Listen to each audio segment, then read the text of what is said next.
최경영의 최강 시사.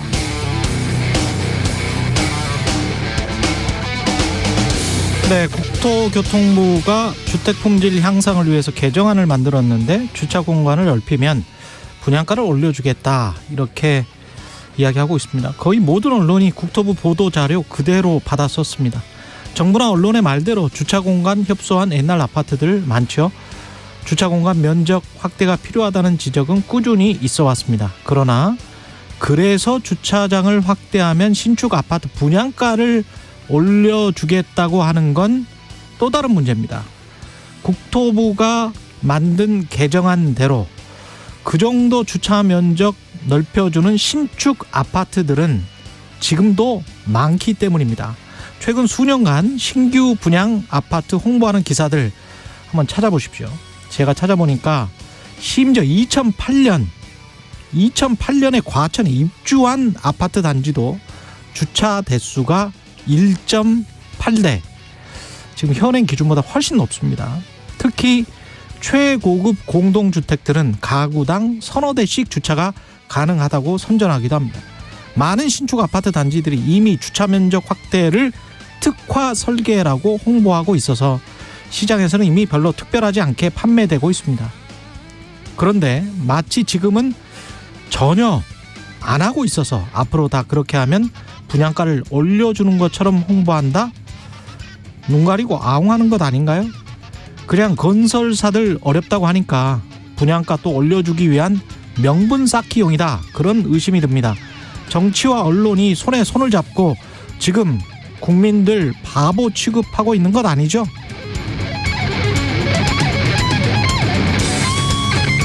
네, 안녕하십니까. 1월 26일 세상에 이익이 되는 방송 최경영의 최강시사 출발합니다. 저는 KBS 최경영 기자고요.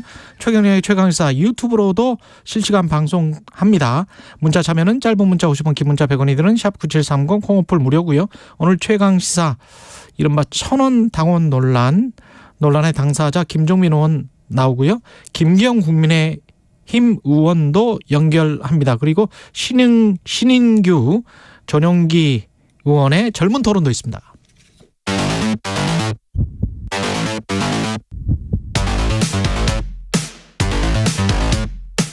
오늘 아침 가장 뜨거운 뉴스 언박싱.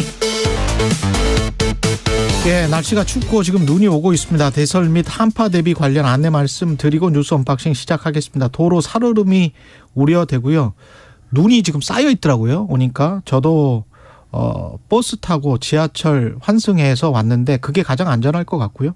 운전을 하신다면 안전거리 유지하시고 감속 운행하시기 바랍니다. 눈이 내린 지역에서는 눈을 좀 치워야 합니다. 지금 청소하는 분들, 공무원들이 굉장히 많이 열심히 일하시고 계시던데 미끄럼 사고 예방하시고요. 난방기구 관리, 동파 방지도 유의해 주시기 바랍니다. 예.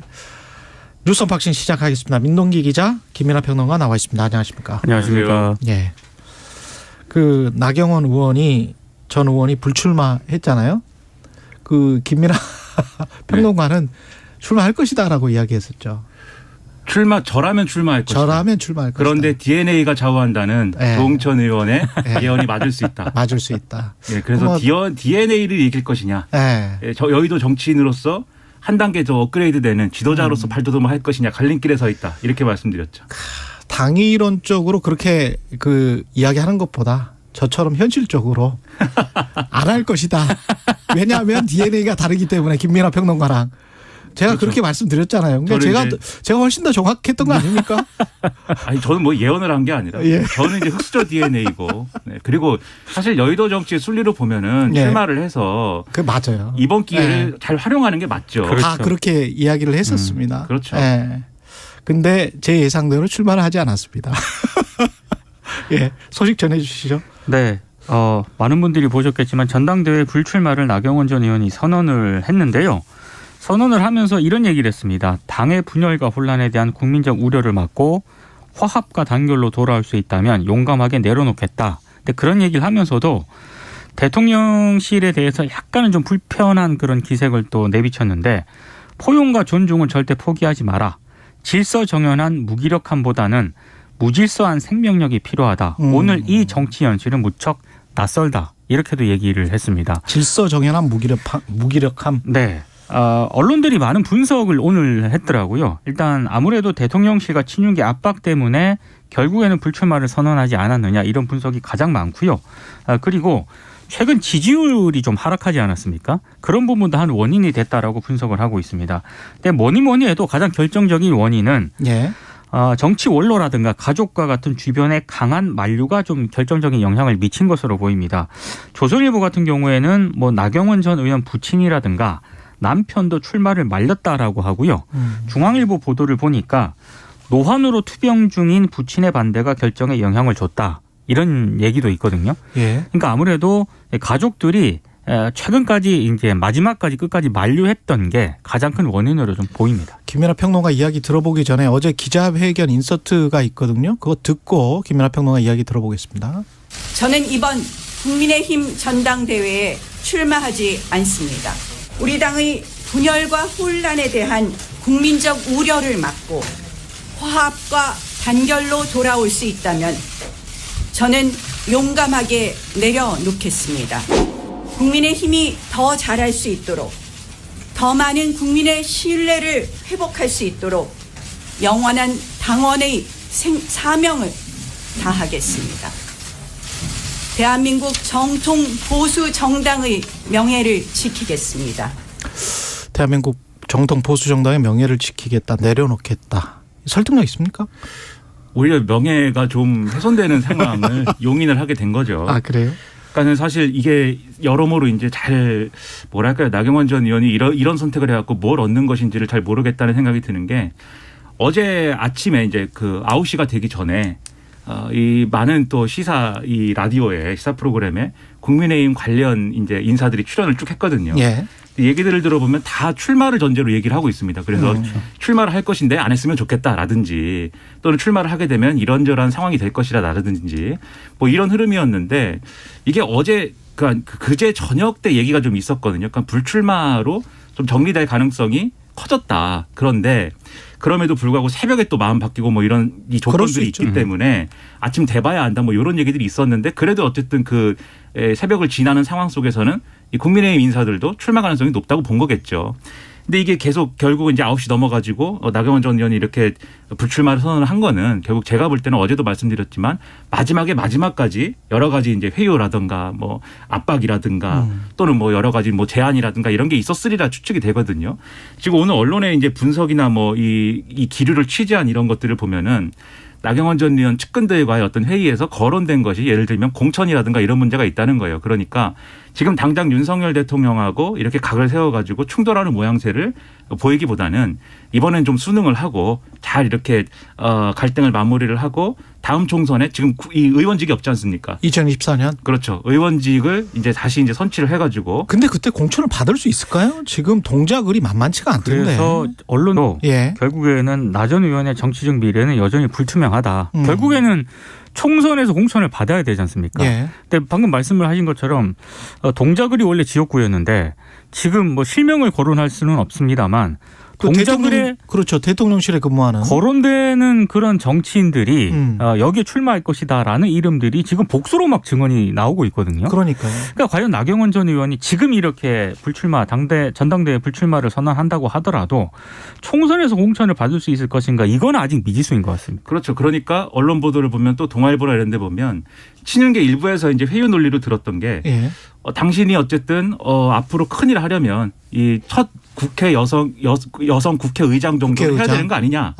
그런 꿈을 펼치려면은 이번엔 접는 게 맞다 뭐 이런 논리도 갖고 왔다 그러고 그런 얘기들이 쭉 나오는데 지금 말씀하신 것처럼 동작을에 전국의 모든 인재들이 모여들고 있다라는 보도가 있습니다. 그리고 전국의 인재들 대통령 손자 뭐 검사 출신 누구 뭐 그렇죠. 그렇습니다. 뭐 흉흉해요. 지금 언론 보도에 실명 나온 사람도 있고 안 나온 사람도 있고 뭐 대통령의 최측근일 수도 있는 사람 뭐 이렇게도 막 표현이 되고 이러는데 그런 조건이라고 하면 나경원 전 의원이 지금 이 당권 도전을 포기했다고 해서 그 사람들이 이렇게 막 이사 오고 막 그랬다는데 다시 이사를 가는 것입니까? 그러니까 그것도 의문이고. 그렇죠. 그럼 국민들이 볼 때는 이게 나경원 전 의원 이렇게 출마 포기한 거는 네. 압박이 강해서이기도 하지만 이거 뭐 정권에 더 혼날 게 있어서 이러는 거 아니냐 뭐 이렇게 되는 거거든요. 얘기가. 그러면 사실 정치적으로 나경원 전 의원이 얻는 것보다는 훨씬 이렇게 포기함으로써 잃는 게 큰 것처럼 보이는데 그럼에도 불구하고 어쨌든 이렇게 포기를 한 이유가 뭔가 있겠고 그리고 그것을 뚫고 나갈 어떤 용기나 결단력은 없었구나. 그러니까 지도자의 그릇은 아니었구나. 요거를 이제 국민들이 다시 평가할 것 같고요. 나경원 전 의원이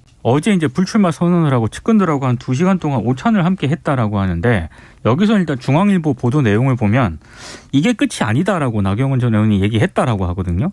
그러니까 본인은 당연히 네. 이제 다른 어떤 그런 뭐 방법을 좀 모색을 할 것 같은데 이제 본인의 그 의지인 거고 그게 좀 뚫려야 되는 거 아니겠습니까? 그렇죠. 활로가. 근데 활로가 제가 봤을 땐 지금 입장에서는 지금 상황이 그대로 유지가 된다라고 한다면은 잘 안 보이는 것 같습니다. 그러니까 누가 되느냐도 굉장히 지금 관건 아니에요. 그렇죠. 사실 김기현, 안철수 양강구도로 가버렸는데 만약 안철수 의원이 된다면 나경원 전 의원에게는 활로가 생길 수도 있지만 김기현 당대표가 된다면 연포탕 이야기를 하고는 있습니다만은 어떻게 될지는 모르겠습니다. 근데 그것도 사실은 다 동상이몽이죠. 동상이몽입니까?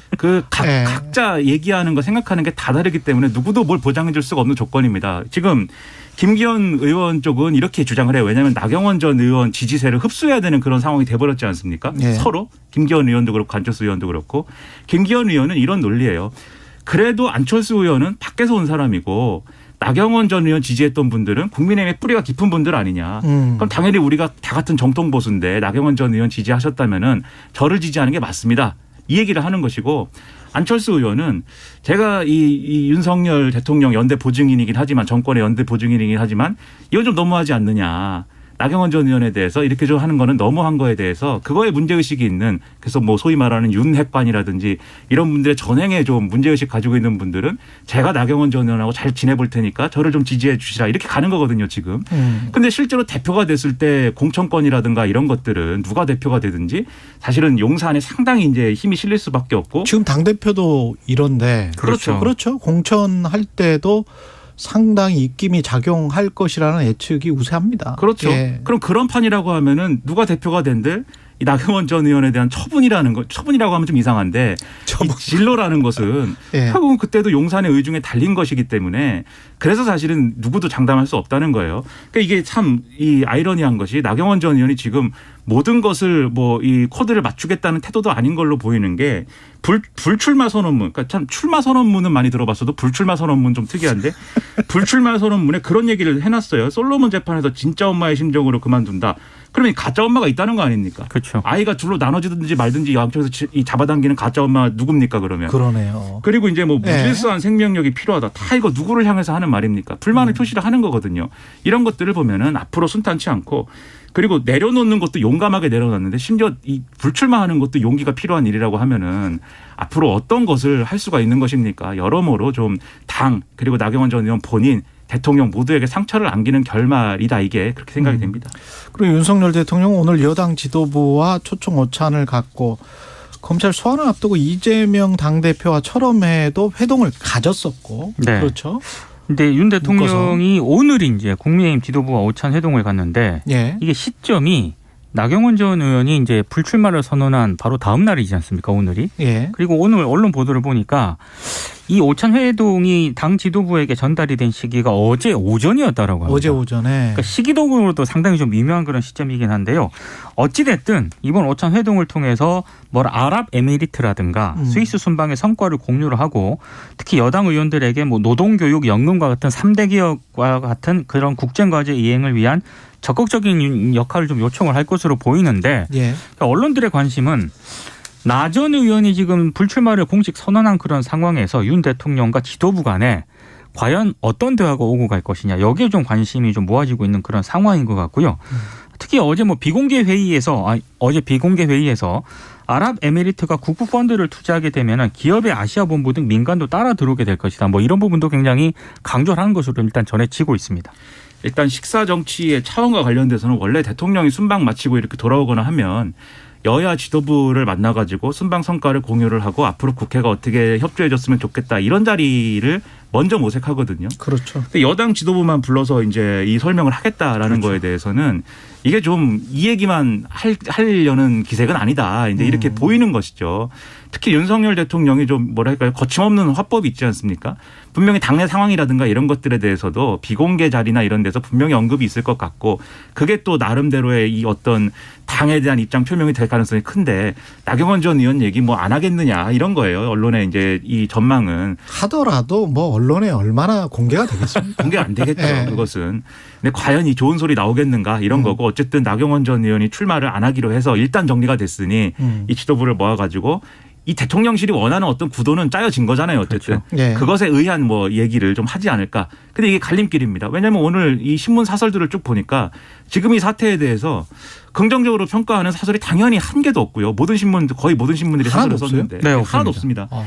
그리고 이제 특히 조선일보 같은 경우는 지금 갈림길이다라고 썼어요. 그러니까 과거에 이런 잡음이 있는 상태로 총선 치른 정당들 별로 성과 좋지 않았는데, 이 수습을 잘 봉합하고 어떻게 수습해 갖고 가느냐, 아니면 이 상태를 그냥 계속 대통령실이 계속 뭔가를 밀어붙이면서 파열음을 내면서 가느냐에 따라서 갈림길이다, 갈릴 수 있다, 이렇게 평가를 하고 있거든요. 근데 갈림길이 아닌 것 같은 게 이준석, 유승민, 나경원 이렇게 쭉 진행되고 있는 것이고, 질서 정연한 무기력함, 나경원 전 의원이 이야기한 이쪽으로 지금 이미 가버린 거 아니에요? 그렇죠. 이현주 전 의원 같은 경우는 어제 MBC 뉴스회전인가요? 그 프로에 나와가지고 이미 게임은 끝났다. 그렇습니다. 전당대회는 김기현 당대표다, 이렇게 이야기를 하더라고요. 지금 김기현 의원 안에서 쪽은, 그렇게 생각하는 분들도 있는 것 같아요. 국민의힘 안에서. 김기현 의원 네. 쪽은 이따 들어보시겠지만은 1차에서 끝내겠다는 기세예요, 지금. 네, 그렇죠. 그러니까 여론조사 결과와는 좀 다릅니다만 어쨌든 그런 분위기 때문에. 근데 제가 말씀드린 건 요 조선일보의 네. 가장 그래도 국민의힘 상황, 윤석열 대통령의 입장에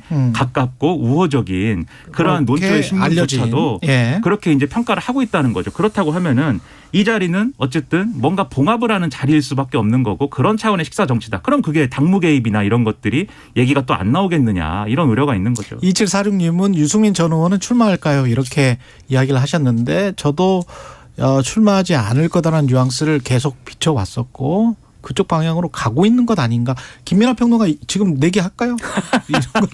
평론가가 뭐 이렇게 내기를 하고. 근데 저는 이거 재미있을 것 같습니다. 아니 근데 저는 잘 어제 맞추기 때문에. 기자들이 예. 유승민 전 의원한테 예. 이제 아무래도 이제 나경원 전 의원이 불출마를 선언을 했으니까 예. 결국에는 변수가 남았다라고 한다면 유승민 전 의원 아니겠습니까? 그래서 막 연락을 했나 봐요. 근데 모든 오늘 신문들에 공통된 그 입장이 하나 있습니다. 뭐 연락을 받지 않았다. 연락을 받지 않았다. 근데 이게 여의도 정치의 또 상식으로 보면 불출마가 맞죠. 지금 유승민 전 의원은 그렇죠. 자기 공간이 하나도 없어졌기 때문에. 네. 근데 유승민 전 의원의 DNA는 또 요 상황은 다를 수 있습니다. 예. 그러니까 불리한 상황에도 이제 승부를 걸어보는 DNA가 있긴 있어요. 그래서 거기 어떻게 이때는 DNA로 적용하느냐. 안 가고 여의도 정치문법으로 갑니다. 그렇죠. 뭐 예. 그럴 가능성이 크다고 보는데 예. 또 하나 이제 홀 아니면 짝이기 때문에 이때는 또 홀입니다. 그렇죠. 근데 우리가 또 여러 측면을 다 해설을 해드려야 되기 예, 때문에. 근데 또 맞습니다. 하나 만약에 출마 요인이 있다 그러면 그건 예. 뭐냐면 이준석 전 대표 문제예요. 그건 뭐냐면 이준석 전 대표 입장에서는 유승민 전 의원이 출마를 해줘야 됩니다. 왜냐하면 그동안 당원 가입 캠페인 이런 것들을 막 펼쳤잖아요. 자기 실력을 확인을 이번에 해야 되거든요. 예. 그게 얼마나 되는 것인지, 유승민 전 의원 표로 얼마나 표출이 되는 것인지, 예. 그래야 이후 그걸 근거로 해서 이후 행보를 할 수 있는데, 예. 그래서 이준석 전 대표 측에서는 아마 출마를 계속 얘기를 할 거거든요. 그러나 유승민 전 의원이 뭐 그 얘기를 100% 받아줄 것은 아니기 때문에 뭐 저도 이제 불출마 쪽으로 기울지 않을까 하는데 뭐 100% 그러리라고는 제가 얘기를 안 근데 하겠습니다. 유승민 전 의원의 저도 마지막 100%라는 건 네. 절대 아닙니다. 마지막 예. 고민은 그걸 거예요. 만약에 출마를 했는데 정말로 처참한 성적이 이제 나왔을 때 나왔을 때 그렇게 되면은 심대한 타격을 입죠. 그렇죠. 예. 본인의 그 나중에 이게 정치 그렇기도 진로에도 하고 좀 심대한 타격을 입을 수밖에 없죠. 지난번 이준석 전 대표 사태 때 예. 최고위원들이 사퇴하면은 지도부가 이제 없어지게 당원 개정 해버렸지 않습니까? 유승민 전 의원이 마음에 안 들면 또 그런 상황 벌어질 수 있는 거 아니냐라는 의문이나 이런 것들도 지금 당원들이 갖고 있어요. 그럼 더더욱 이 투표 동력, 득표 동력이 떨어질 수 있는 그런 조건인 것이죠. 이재명 당대표와 철험의 회동은 어떻게 봐야 되는 거예요? 그러니까 어제 검찰 이미 뭐 11월에 예정돼 있었다던데. 예, 검찰 조사에 대비한 어떤 그런 얘기를 하지 않겠느냐라고 하는 게 언론들의 해석이었는데 예. 어제 이제 민병덕 의원이 기자들에게 간단하게 브리핑을 했거든요. 그 얘기는 아니었고 설 민심을 전해드렸다. 그리고 이재명 대표 같은 경우에는 당무에 조금 더 신경을 써달라 이런 이야기도 있었다라고 하는데 다만 언론들의 약간 정치공학적인 해석은요. 예. 친이계 결집 차원의 좀 모임 거 아니냐 이런 해석을 하고 있습니다. 이게 왜냐하면 특히 새해 들어가지고 흔히 말해서 최강시사에서는 별로 좋아하지 않는 그런 분류법이긴 한데 비이재명계 의원들이 여러 모임을 막 시작을 했거든요. 이게 비이재명계인지 반 이재명계인지 제발 나한테 좀 알려줘. 그래서 뭐 어떤 기준인지. 네. 그래서 이 언론들의 해석은 이런 모임들을 보고 이재명 대표 쪽에서도 당내 우군 결집의 필요성을 좀 느꼈다. 그래서 이제 처음에 의원들을 만난 것 아니냐라는 대단히 정치공학적인 해석을 내놓고 있습니다. 정치라는 게 결국 해석이 한 반 정도를 차지하는 것이기 때문에 그 해석을 또 무시할 수는 없어요. 그러니까 이재명 대표가 이 철험의 소속 의원들을 만나서 이 중에는 뭐 변호사 출신도 있고 합니다만 뭐 이분들이 로펌이 아닌데 무슨 뭐 검찰 대응 전략을 얘기했을 거는 아닌 거고 예. 결국 당내 정치 얘기인데 앞으로 이재명 대표가 겪어야 될 일이 산전수전들이 있지 않습니까? 검찰 출석해야 되고 그다음에 체포동의안 올 것이고 그다음에 기소될 것이고 그러면 당원 80조를 적용하느니 마느니 뭐 이럴 것이고 대표를 사퇴하느니 마느니 이럴 건데 그런 조건이 있다 보니까 이쪽은 결집이냐 저쪽도 결집이냐 요거 이제 갖고 얘기하는 거거든요. 본질은 그런데 앞으로 펼쳐질 이 시나리오인 것이지 뭐 무슨 뭐 결집 이런 얘기는 전혀 아니다. 네. 그러니까 앞으로 어떻게 되느냐에 대한 어떻게 대응할 것이냐 이게 더 중요하다라는 거죠. 너무 언론이 섣불어요. 매일 그 데일리로 뉴스를 소화하다 보니까 그리고 지면은 항상 뭐 48면 이렇게 돼 있잖아요. 그렇죠. 그러니까 거기다 뭔가를 써야 돼. 그런 상황이 있습니다. 아니 그리고 우리 네. 정치 보도의 네. 근본적인 한계입니다. 근본적인 한계도 네. 있어요. 네. 심도 있는, 너무나 뇌피셜이 많습니다. 네. 정치 보도에는 너무 뇌피셜이 많아요. 네. 심도 있는 맥락에 대한 좀 해설을 해줘야 되는데 차라리 그렇죠. 역사를 이야기를 하든지 그렇죠. 아니면 제도나 뭐 이런 정책을 이야기를 하든지 뭐 그렇습니다. 모이면 뭐 예. 무조건 뭐 이렇게 예. 하는 것처럼 뭐. 뉴스 언박싱 민동기 기자 김민하 평론가였습니다. 고맙습니다. 고맙습니다. KBS 1라디오 최경련의 최강시사 듣고 계신 지금 시각 7시 41분입니다. 오늘 출근길 중부지방에선 강한 눈과 빙판길에 주의가 필요합니다. 서울 서부 지역을 비롯한 수도권 서부와 충남 서해안에 대설주의보가 내려진 가운데 인천엔 7cm의 눈이 쌓였는데요. 수도권의 늦은 오후에 그치겠지만 이 눈이 차차 남부와 제주도로 확대해 내일까지 이어지겠습니다. 오늘 인천, 경기 남부, 경북 북부에 최대 7cm, 서울과 경기 북서부, 강원 내륙엔 1에서 5cm의 눈이 오겠고요. 전라권은 내일까지 최대 7cm, 충남 서해안과 제주 산지는 많은 곳이 10cm가 넘게 오겠습니다. 오늘 낮 기온은 서울이 0도, 대전 2도, 강릉 광주 3도, 부산 6도 안팎으로 영상권을 회복하는 곳이 많겠습니다. 다만 내일 아침은 서울이 영하 9도, 토요일 아침은 영하 12도까지 내려앉으며 당분간 평년보다 춥겠습니다. 토요일에도 충남 서해안과 전라권 서부, 제주도에 비나 눈이 오겠습니다. 지금 서울의 기온은 영하 8.7도, 서울에 내린 눈의 양은 2cm입니다. 날씨 정보 박다효입니다. 이어서 이 시각 교통정보입니다. KBS 교통정보센터의 김민희 씨입니다. 네, 눈발이 날리는 구간에서는 차량 흐름이 많이 둔합니다. 평소보다 차간 거리를 넉넉히 두고 도로가 잘 오는 터널 입출구부나 다리, 고가도로를 지나실 때는 더욱 주의하셔야겠습니다. 출근길 사고가 잇따르고 있습니다. 수도권 제일순환고속도로 판교에서 일산 쪽으로 계양 부근 5차로에서는 버스 관련 사고를 처리하고 있어서 서운분기점부터 정체 심해졌고요. 이후 구리에서 판교 쪽으로는 남양주에서 상일 사이와 또 판교 분기점 일대로 속도 줄여 지납니다. 반대 판교에서 구리 쪽으로 하남분기점 진입램프 3차로에서는 고장난 화물차를 처리하고 있습니다. 중부 내륙고속도로 창원 쪽으로는 남성주 휴게소 부근에서 사고가 나면서 2차로를 막고 처리 작업을 하고 있습니다. 중부 내륙고속도로 지선 창원 쪽으로 서대군 하들목 진출램프 4차로에서도 고장난 화물차를 처리하고 있고요. 더 가서는 화원에서 옥포분기점 사이로 정체 시작됐습니다. KBS 교통정보센터였습니다. 오늘 하루 이슈의 중심. 당신의 아침을 책임지는 직격 인터뷰. 여러분은 지금 KBS 1라디오 최경영의 최강시사와 함께하고 계십니다. 네, 민주당 내 의원 모임인 민주당의 길. 이 모임이 이달 31일에 출범을 합니다. 출범 첫날부터 당 지지율 정체 상황에 대해서 논의를 한다고 하는데요. 예, 한 5일 남았고 이 모임의 일원인 더불어민주당 김종민 의원 만나보겠습니다. 안녕하세요. 안녕하세요. 예, 민주당의 길. 이름 자체부터 뭐 의미심장합니다. 뭐 의미심장한 건 아니고요. 예. 그 전에 원래 반성과 혁신이라고 그래서 그거 있었죠. 한 예. 3달 정도 토론을 했습니다. 예. 그건 뭐냐면 대통령 선거 지고 지방선거를 졌잖아요. 예. 그래서 이거 뭔가 근본적인 뭐 단지 이번 선거만이 아니라 그 이전에 5년 또 그 전에 한 20, 30년 동안 민주당 전체에 대해서 한번 돌아보자. 예. 그런 취지로 토론을 했었고 우리가 이제 반성만 계속 하다 보면 좀 뭔가 좀 허전하지 않냐. 전망. 그래서 앞으로 미래 비전과 대안에 대한 고민을 좀 해보자. 예. 그래서 민주당이 어디로 갈지 이 길에 대한 고민을 해보자. 그래서 이 토론의 주제를 이제 민주당의 길로 바꾼 거죠. 그래서 뭐 큰 변화는 없고요. 그리고 또 이게 이제 모임이나 조직을 결성하는 게 아니에요. 네. 그냥 의원들이 정기 토론회를 하는데 그 전에는 공개 토론을 했는데 예. 그러다 보면 가끔 가다가 이제 뭐 우리 당내에서 약간 이견 비슷한 얘기가 나오면 그게 이제 기사화되고 해서 자유로운 토론이 잘 안 돼요.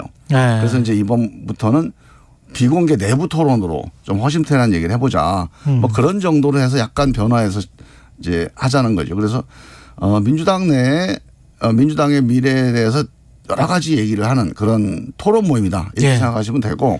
근데 꼭 그 모임이나 조직을 결성한 게 아니다 이렇게 이야기를 하시는데 언론에서는 마치 이제 비명계 모임이다 뭐 이런 식으로 이제 묘사를 하는 이유는 이제 뭘까요? 언론들은 지금 네. 이재명 대표 둘러싸고 민주당 내 무슨 이제 갈등. 뭐 갈등이 뭐냐 이게 기사거리가 되니까 갈등 불화를 조장하고 있는 겁니까? 그런 언론이? 것들의 소지가 있다고 보고 자꾸 이제 부각을 네. 시키는 건데 실제로 이거는 비명, 반명, 뭐 친명 이런 그 개념이 전혀 중심이 아니에요.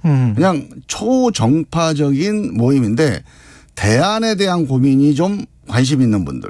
그 대안은 제도입니까 정책입니까 사람입니까? 다죠. 답니까? 근데 이제 예. 대체로 이런 겁니다. 지금 당장 윤석열 정부가 지금 취임 1년이잖아요. 예. 1년인데 우리 예상보다는 훨씬 더 못하고 있어요.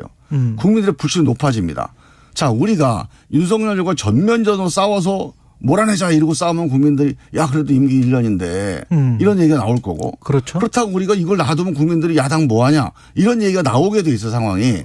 자, 이런 상황에서 우리가 그 윤석열 정부의 독선 독주에 대해서 어떻게 대응할 거냐. 네. 경제 위기가 올해 심각할 겁니다. 윤석열 정부한테만 맡겨서는 이 경제 위기가 전망이 잘 안 보여요. 당장 가계부채 이 고금리 대책 제대로 안 나오고 있거든요. 예. 이 점에 대해서 우리가 그래도 170석 넘으니까 우리 민주당의 의석으로 이 경제 위기에 대해서 뭔가 대안을 제시할 수 있는 게 뭐가 있냐 이런 것들을 가지고 우리가 좀 논의를 해서 지도부 건의도 하고 또는 이제 상임위에서 좀 제안도 해서 이 상황을 좀 주도적으로 끌고 가는 민주당이 돼보자. 결국 초점은 민주당에 대한 신뢰 회복입니다. 대선 지선에서 우리가 졌는데 그래서 민주당에 대한 신뢰가 많이 지금 흔들려 있어요.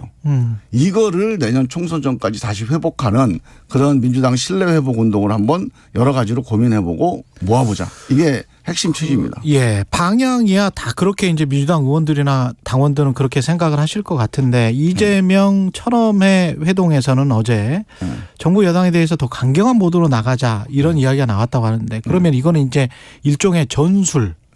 전략 뭐 이런 차원이라고 보면 방법의 차이가 있을 수 있죠. 더 강경한 모드로 가는 거는 강경이 뭐가 강경이냐. 무엇이 강경이냐. 예를 들면 저 같으면 지금 이 고금리 상황 이 고금리라는 게 어느 정도냐면요. 2년 전에 전세자금 대출을 받은 분이 지금 이자가 예를 들어서 한 100만 원 내던 이자가 지금 250만 원입니다. 맞아요. 이게 만약에 소득이 300만 원이다. 소득 300만 원 100만 원 전세 대출 가능하거든요. 한번 이렇게 허리띠 졸라매고 살아보자. 이런 분들은 거의 생활 못하는 거예요. 500만 원을 월소득이라고 생각을 해보세요. 500만 원의 절반을 이자로 내요 지금. 이런 상황을 이거는 시장이니까 알아서 감당해라. 이거는 정부가 의미가 없는 거죠. 근데 집권 여당이 아닌데 야당으로서 아무리 일당이지만 한계가 있지 않나요? 그러니까 이런 문제를 갖고 싸우면 국민들이 민주당을 신뢰할 수 있다는 거죠. 그리고 이런 싸움이 명분이 있는 싸움 아닙니까? 그러면 정부가 아무리 자기들이 뭐 별 생각이 없어도 야당이 옳은 소리라고 국민들이 거기에 대해서 지지한다. 안 할 수 없어요. 저는 이 150만 원에 대해서는요. 정부가 정책 대출해갖고 뭐 뭐 무이자나 1% 대출이라도 해서 이거는 나중에 5년 있다 갚으시오. 이런 식의 특단의 대책을 세우지 않으면 가령 그 전에 금리 차가 뭐 100만 원에서 250만 원에 대해서 150만 원이라면 그렇죠. 그 갭은 정부가 정책 금리를 어떻게 해줘야 된다. 예, 이거를 예를 들어서 그냥 다 탕감해 주자. 이거는 또 모랄 해저드 때문에 안 된다는 거 아닙니까? 그러면 적어도 이런 때 하라고 정책 금융이 있는 거거든요. 그러면 30조 추경이나 이런 것들도 찬성을 지금 하시는 거예요? 그 안에 다 들어가 있는 거죠. 그러니까 저는 30조 추경도 이런 고금리 대책이 좀 약하다고 봐요. 좀 야당이니까 아무래도 좀 위축된 거예요. 뭐 우리가 지금 이거 조타를 안 쥐고 있지 않으니까 조금 소극적으로 하는 겁니다. 저는 거기에 뭐 에너지 바우처 이런 거 독일에서 하는 것들이니까 우리도 하자 이게 다 좋은데 저는 핵심이 이 고금리 때문에 지금 생활이 무너지고 있어요. 이 문제에 대한 정책적인 대응을 세게 걸고 이거는 싸워야죠. 이거 가지고 우리가 만약에 청와대 가갖고 아니 대통령실 가서 50명 의원들이 한번 농성해보고 항의해보세요. 이런 싸움을 강하게 해야 됩니다. 싸움을 하더라도 민생 명분 있는 싸움을 하자 이런 말씀이실 것 같은데. 그래서 신뢰를 회복하면 이재명 대표 이렇게 무도하게 수사 못합니다. 검찰이. 신뢰를 회복을 하면 그럼요. 국민들로부터 1,000원짜리 당원과 관련해서는 무슨 말인가요? 100% 가짜 뉴스죠. 100% 1,000원짜리 당원이라는 얘기를 어떤 말을 한 적이 없어요. 어떤 말을 하신 거예요? 자, 그 워딩이 앞에 여러 가지 얘기를 쭉 하다가 마지막에 1,000원 당원으로는 동원 당원 문제를 해결할 수 없습니다. 이 워딩이 이제 문제가 됐어요. 이 앞에 얘기가 뭐냐면 우리 당원들이 1,000원 내고 당비 내는 당원들이 그 당을 지금 끌고 가고 있어요. 그리고 우리 당의 지금 주역입니다. 그러니까 당원들이 주체가 되는 당으로 이미 바뀌었어요. 그런데 문제는 이렇게 자발적으로 당비 내는 당원들하고 선거 때마다 후보들이 이제 경선을 해야 되니까 대신 당비 대납을 해준다든가 아니면 6개월 선거만 딱 당비를 해주고 없어지는 이런 서류 당원들이 꽤 적지가 않아요. 선거 때마다. 근데 선거가 매년 있잖아요. 이런 일들이 발생하면 이 자발적으로 당비 내는 당원들이 억울하잖아요. 이렇게 무슨 서류 당원이다 대납 당원이다 이렇게 같이 매도당하니까 이 자발적인 당비 내는 당원들에게 당원으로 자부심을 좀 더 주는 방안을 찾아보자. 좀 구별하자 동원되는 당원들하고. 그러려면 단순히 돈 1,000원 내는 것만 하지 말고 이분들에게 당원 모임, 토론 모임 이런 걸 활성화해서 더 참여할 수 있는 기회를 주면 1,000원 당원이 동원되는 당원이다 이런 의미가 아니었다. 그럼요. 그래서 이 당비 자발적으로 당비되는 당원들에게 더 활동의 기회를 열어주는 정당이 돼야 돼. 돈 1,000원만 받고 아무것도 안 해요 우리가 지금. 근데 동원되는 당원은 있긴 있습니까? 아직도 있죠. 그럼 그건 국회의원들이 동원하는 겁니까? 그러니까 후보들이 많이 있을 거 아닙니까? 후보들이. 그러니까 떨어진 사람들이요 경선에서 떨어지잖아요. 그러면 이거 동원 당원들 때문에 떨어졌다고 승복을 안 해요 잘. 그러니까 이게 이제 현장에서 많이 벌어지니까 실제로 우리 당원들이 현장에서 하는 목소리입니다. 야 우리한테 당비만 받지 말고 당원 토론 모임 같은 거 열어서 우리가 좀 활동할 수 있게 길을 열자. 그러니까 그동안에 1차선이에요. 이거를 지금 우리 에너지가 넘치니까 4차선으로 넓히자. 그랬더니 야 우리 제가 4차선으로 넓히자고 얘기한 겁니다. 토론도 활성화하고 하자. 이 사람들 참여할 수 있게 하자. 그랬더니 우리 1차선 무시하는 거야? 왜 1차선을 무시하고 4차선을 내려고 그래? 당원들의 참여 기회를 넓히자는 걸 가지고 이렇게 뒤집은 거죠. 아까 그 말씀하신 민생과의 싸움, 민생에 대한 싸움, 그 명분 있는 싸움, 명분 있는 싸움을 강조를 하셨는데 제가 그러면 구체적으로 이재명 당대표의 검찰 수사와 관련해서는 명분 있는 싸움입니까 아닙니까? 그거는 이제 저는 이렇게 봐요. 이재명 대표와 관련된 측근들과 관련된 개별적인 사실관계를 우리가 이게 맞다 틀리다 하는 거는요. 그거는 국민들이 잘 신뢰를 안 합니다. 본인만 알고 또 이 사법 문제라는 게 나중에 가보면 또 여러 가지 새로운 사실 나오거든요. 이 사실관계를 가지고 민주당이 책임지고 할 수는 없어요. 이건 변호인과 그 당사자가 얘기하면 돼요. 그런데 검찰이 무도하게 수사를 하는 과잉 수사 이런 것들에 대해서 싸울 수 있죠. 그 과정이나 절차? 그렇죠. 그리고 예를 들어서 지금 문재인 정권에 대해서 정책을 수사하는 거. 이건 말도 안 되는 짓이죠. 이런 싸움들에 대해서 과감하게 싸우고 개별적인 사실관계에 대해서 이걸 가지고 하게 되면 나중에 그중에 10개는 우리 말이 맞아요. 한두 개가 틀려요. 이걸 가지고 또 뒤집어 씌웁니다. 우리 조국 장관 때 한번 봤잖아요, 우리가. 이 동원 정치가 팬덤 정치의 어떤 그 밑바닥이다. 이렇게 지금 그런 뉘앙스로 말씀을 하셨던 거예요? 아니요. 팬덤 정치하고 동원 정치 좀 다릅니다. 다릅니까? 팬덤 정치는 자발적인 동원 당원들이 이 동원 당원들이 일부가 뭐 거의 대부분은 안 그렇지만 일부가 예를 들어서 폭력적으로 자기가 좋아하는 정치인들을 위해서 다른 사람을 폭력적으로 뭐 언어 폭력을 한다, 욕설을 한다든가 이런 문제가 일부 있는 거지 이 팬덤 전체가 문제가 되는 게 아니죠. 팬덤은 그런 일부 행위가 문제가 되는 거 이거 하지 말자는 얘기고 예. 동원당원 또 다른 문제입니다. 이거는 본인들이 당원인 것도 모르는 경우도 되게 많아요. 30초 남았는데 나경원 전 원내대표가 이렇게 물러나게 된 것 그 상황은 어떻게 보세요? 윤석열 대통령이 정치 안 하던 분이 정치에서 대한민국 정치를 바꿔보라고 대통령 시켜준 거예요, 국민들이. 예. 대한민국 정치를 정확하게 20년 후퇴시켰어요. 정확하게 20년 노무현 후퇴시켰다. 대통령 이후에 대통령이 당대표 원내대표 임명하던 역사가 없어졌습니다. 예. 여당 야당 떠나서. 근데 그 하더라도 20년 전으로. 아주 비공식적으로 은밀하게 했어요. 이런 식으로 노골적으로 당을 좌지우지하는 거는 알겠습니다. 대한민국 정치를 20년 후퇴시킨 대통령으로 기록될 거예요. 더불어민주당 김종민 의원이었습니다. 고맙습니다. 네. 나무는 그냥 둬도 잘 자라지 않나요? 숲을 가꾸는 사람이 따로 있나요? 우리에게 깨끗한 자원과 삶의 터전을 제공하는 숲. 숲을 가꾸는 여러분들을 위해 산림경영 컨설팅이 있습니다.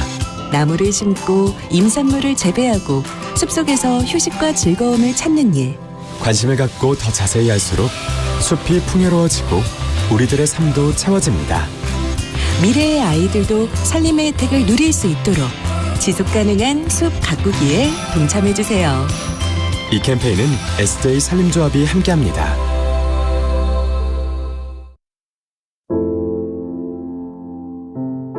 우리 국민들이 금모으기 운동을 다 동참을 해서 저는 IMF를 극복했다고 생각을 하거든요. 근데 결과론적으로 그때 금모으기 안 하고 금 가지고 있었으면 금값은 지금 더 올랐어요. 이 말씀을 드리는 거는 IMF 극복에 국민들이 지대한 희생이 있었다. 이걸 정부 당국자들이 알아야 된다. 2023 KBS 연중기획 기억을 기록하다. IMF 때 시작할 때가 우리의 첫 돌이었거든요. 돌반지를 받으면서도 이걸 받아야 되는지에 대한 눈치를 우리 본부는 없어지고 내일 모레 희망퇴직할 사람들이었어요. 그 사람들이 돌반지를 주는데 받기에도 미안한 그 돌반지를 금모으기 할 때 동참해서 팔았죠. 금모으기 운동이 국민적 성원 속에 각계 각층으로 확산되고 있습니다. 집안에 뭐 묻어둔 금붙이나 이런 거 하나씩 내서 우리나라가 살 수 있다면. 그래서 IMF가 끝나면 아랫목이 따뜻해질 거라는 이야기를 했거든요. 근데 지금도 윗목만 따뜻하지 아랫목은 여전히 냉골방이다라는 걸 정부 당국자들이 좀 알아서 사각지대에 있는 분들에 대한 복지를 많이 해줬으면 좋겠다 이 말씀을 드리고 싶고요.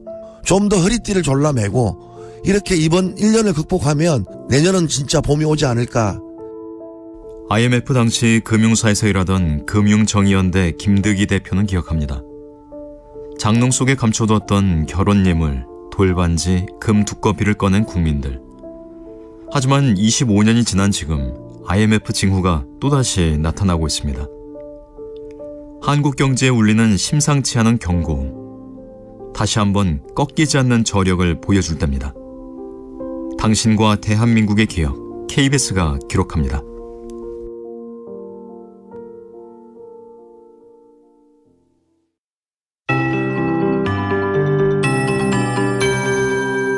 KBS 58분 날씨. 중부 서해안에 집중된 눈구름이 남동쪽으로 아주 느리게 이동하고 있는데요. 지금은 경기 남부의 눈발이 강해지고 있습니다.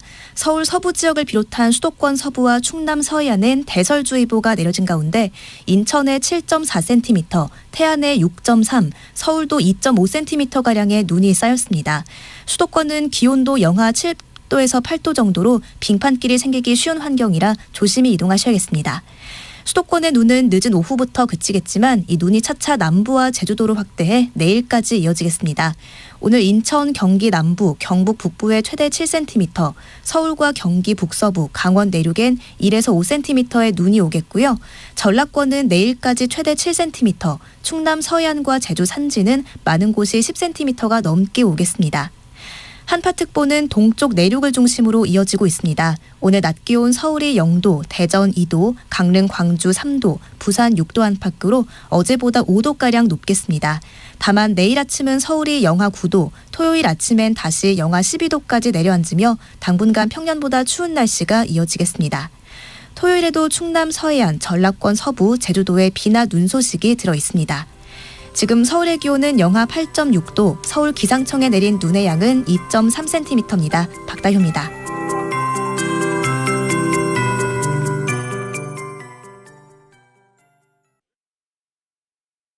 정성을 다하는 국민의 방송 KBS가 8시를 알려드립니다. AM 711kHz, FM 97.3MHz, KBS 1라디오입니다. HLKA.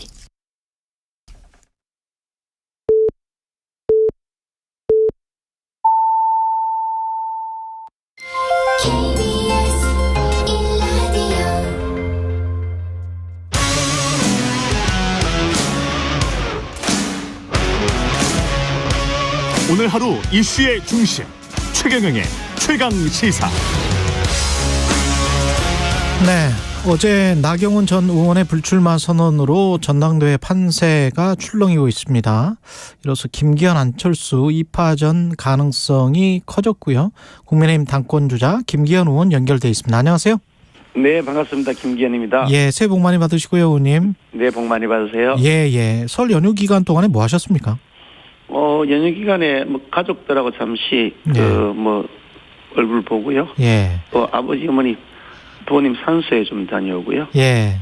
그리고 저기 봉사활동 좀 다녀오고 그렇게 했죠. 설 민심은 어떻게 좀 들어보셨어요? 글쎄, 우리 전당대회에 대한 관심이, 특히 제가 당사자다 보니까 많은 관심을 보여주셨는데, 예. 민주당과 좀 제대로 좀 대응해라. 네. 왜 어물쩡 그렇게 계속 물러나기만 하느냐. 대통령 뽑아놓고 정부를 새로 출범시켜놨는데 왜 달라지는 게 없느냐. 네. 그런 질책들이 많이 있었고요. 예.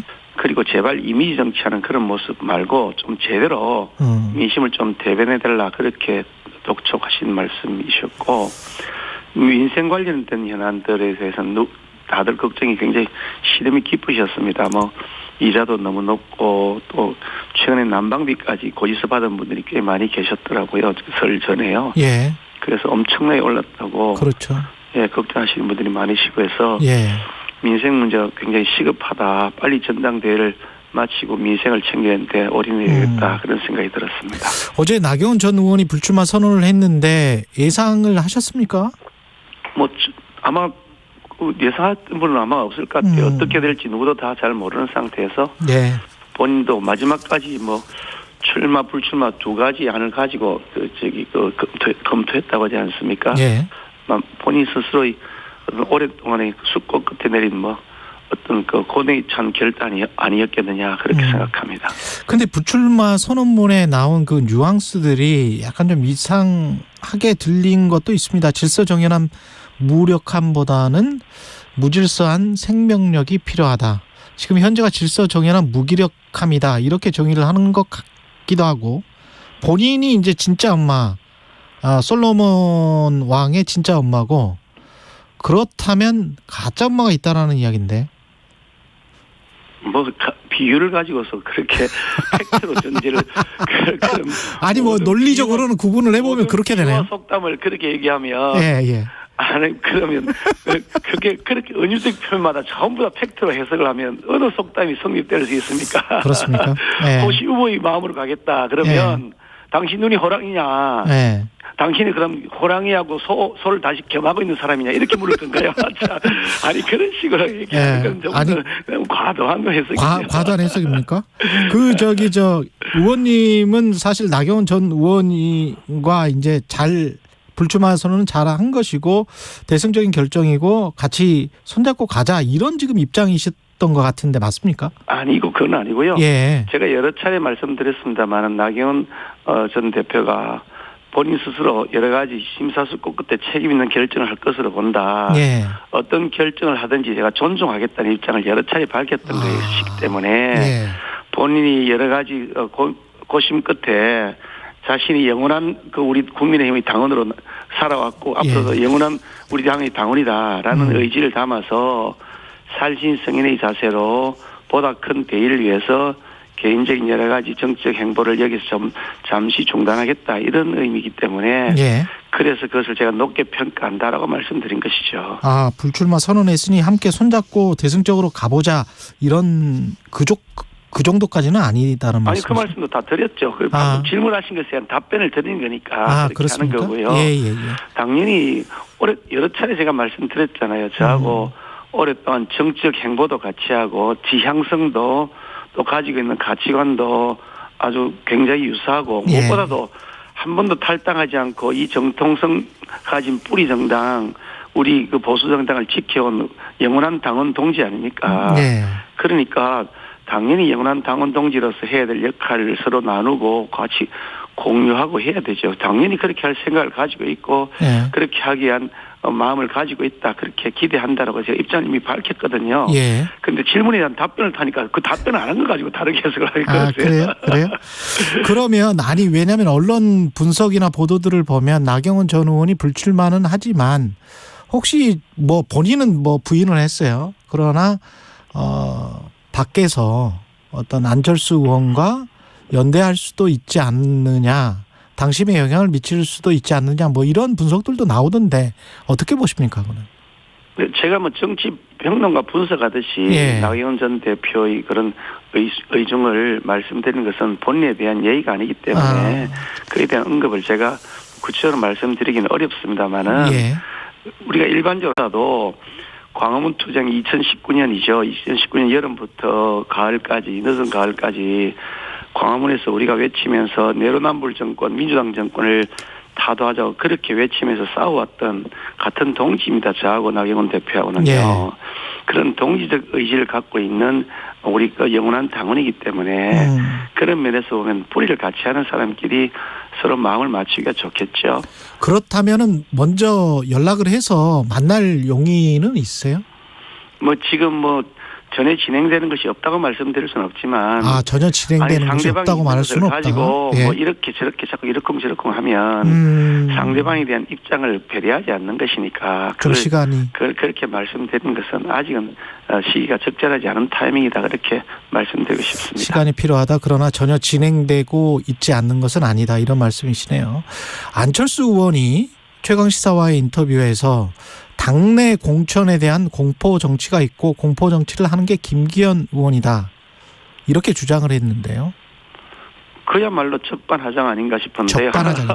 적반하장이다. 누가 공포 정치를 하는지 모르겠습니다만 안철수 의원 같은 경우는 사실 다음 대선을 나가겠다고 막 공개적으로 사실 행보하고 계시잖아요.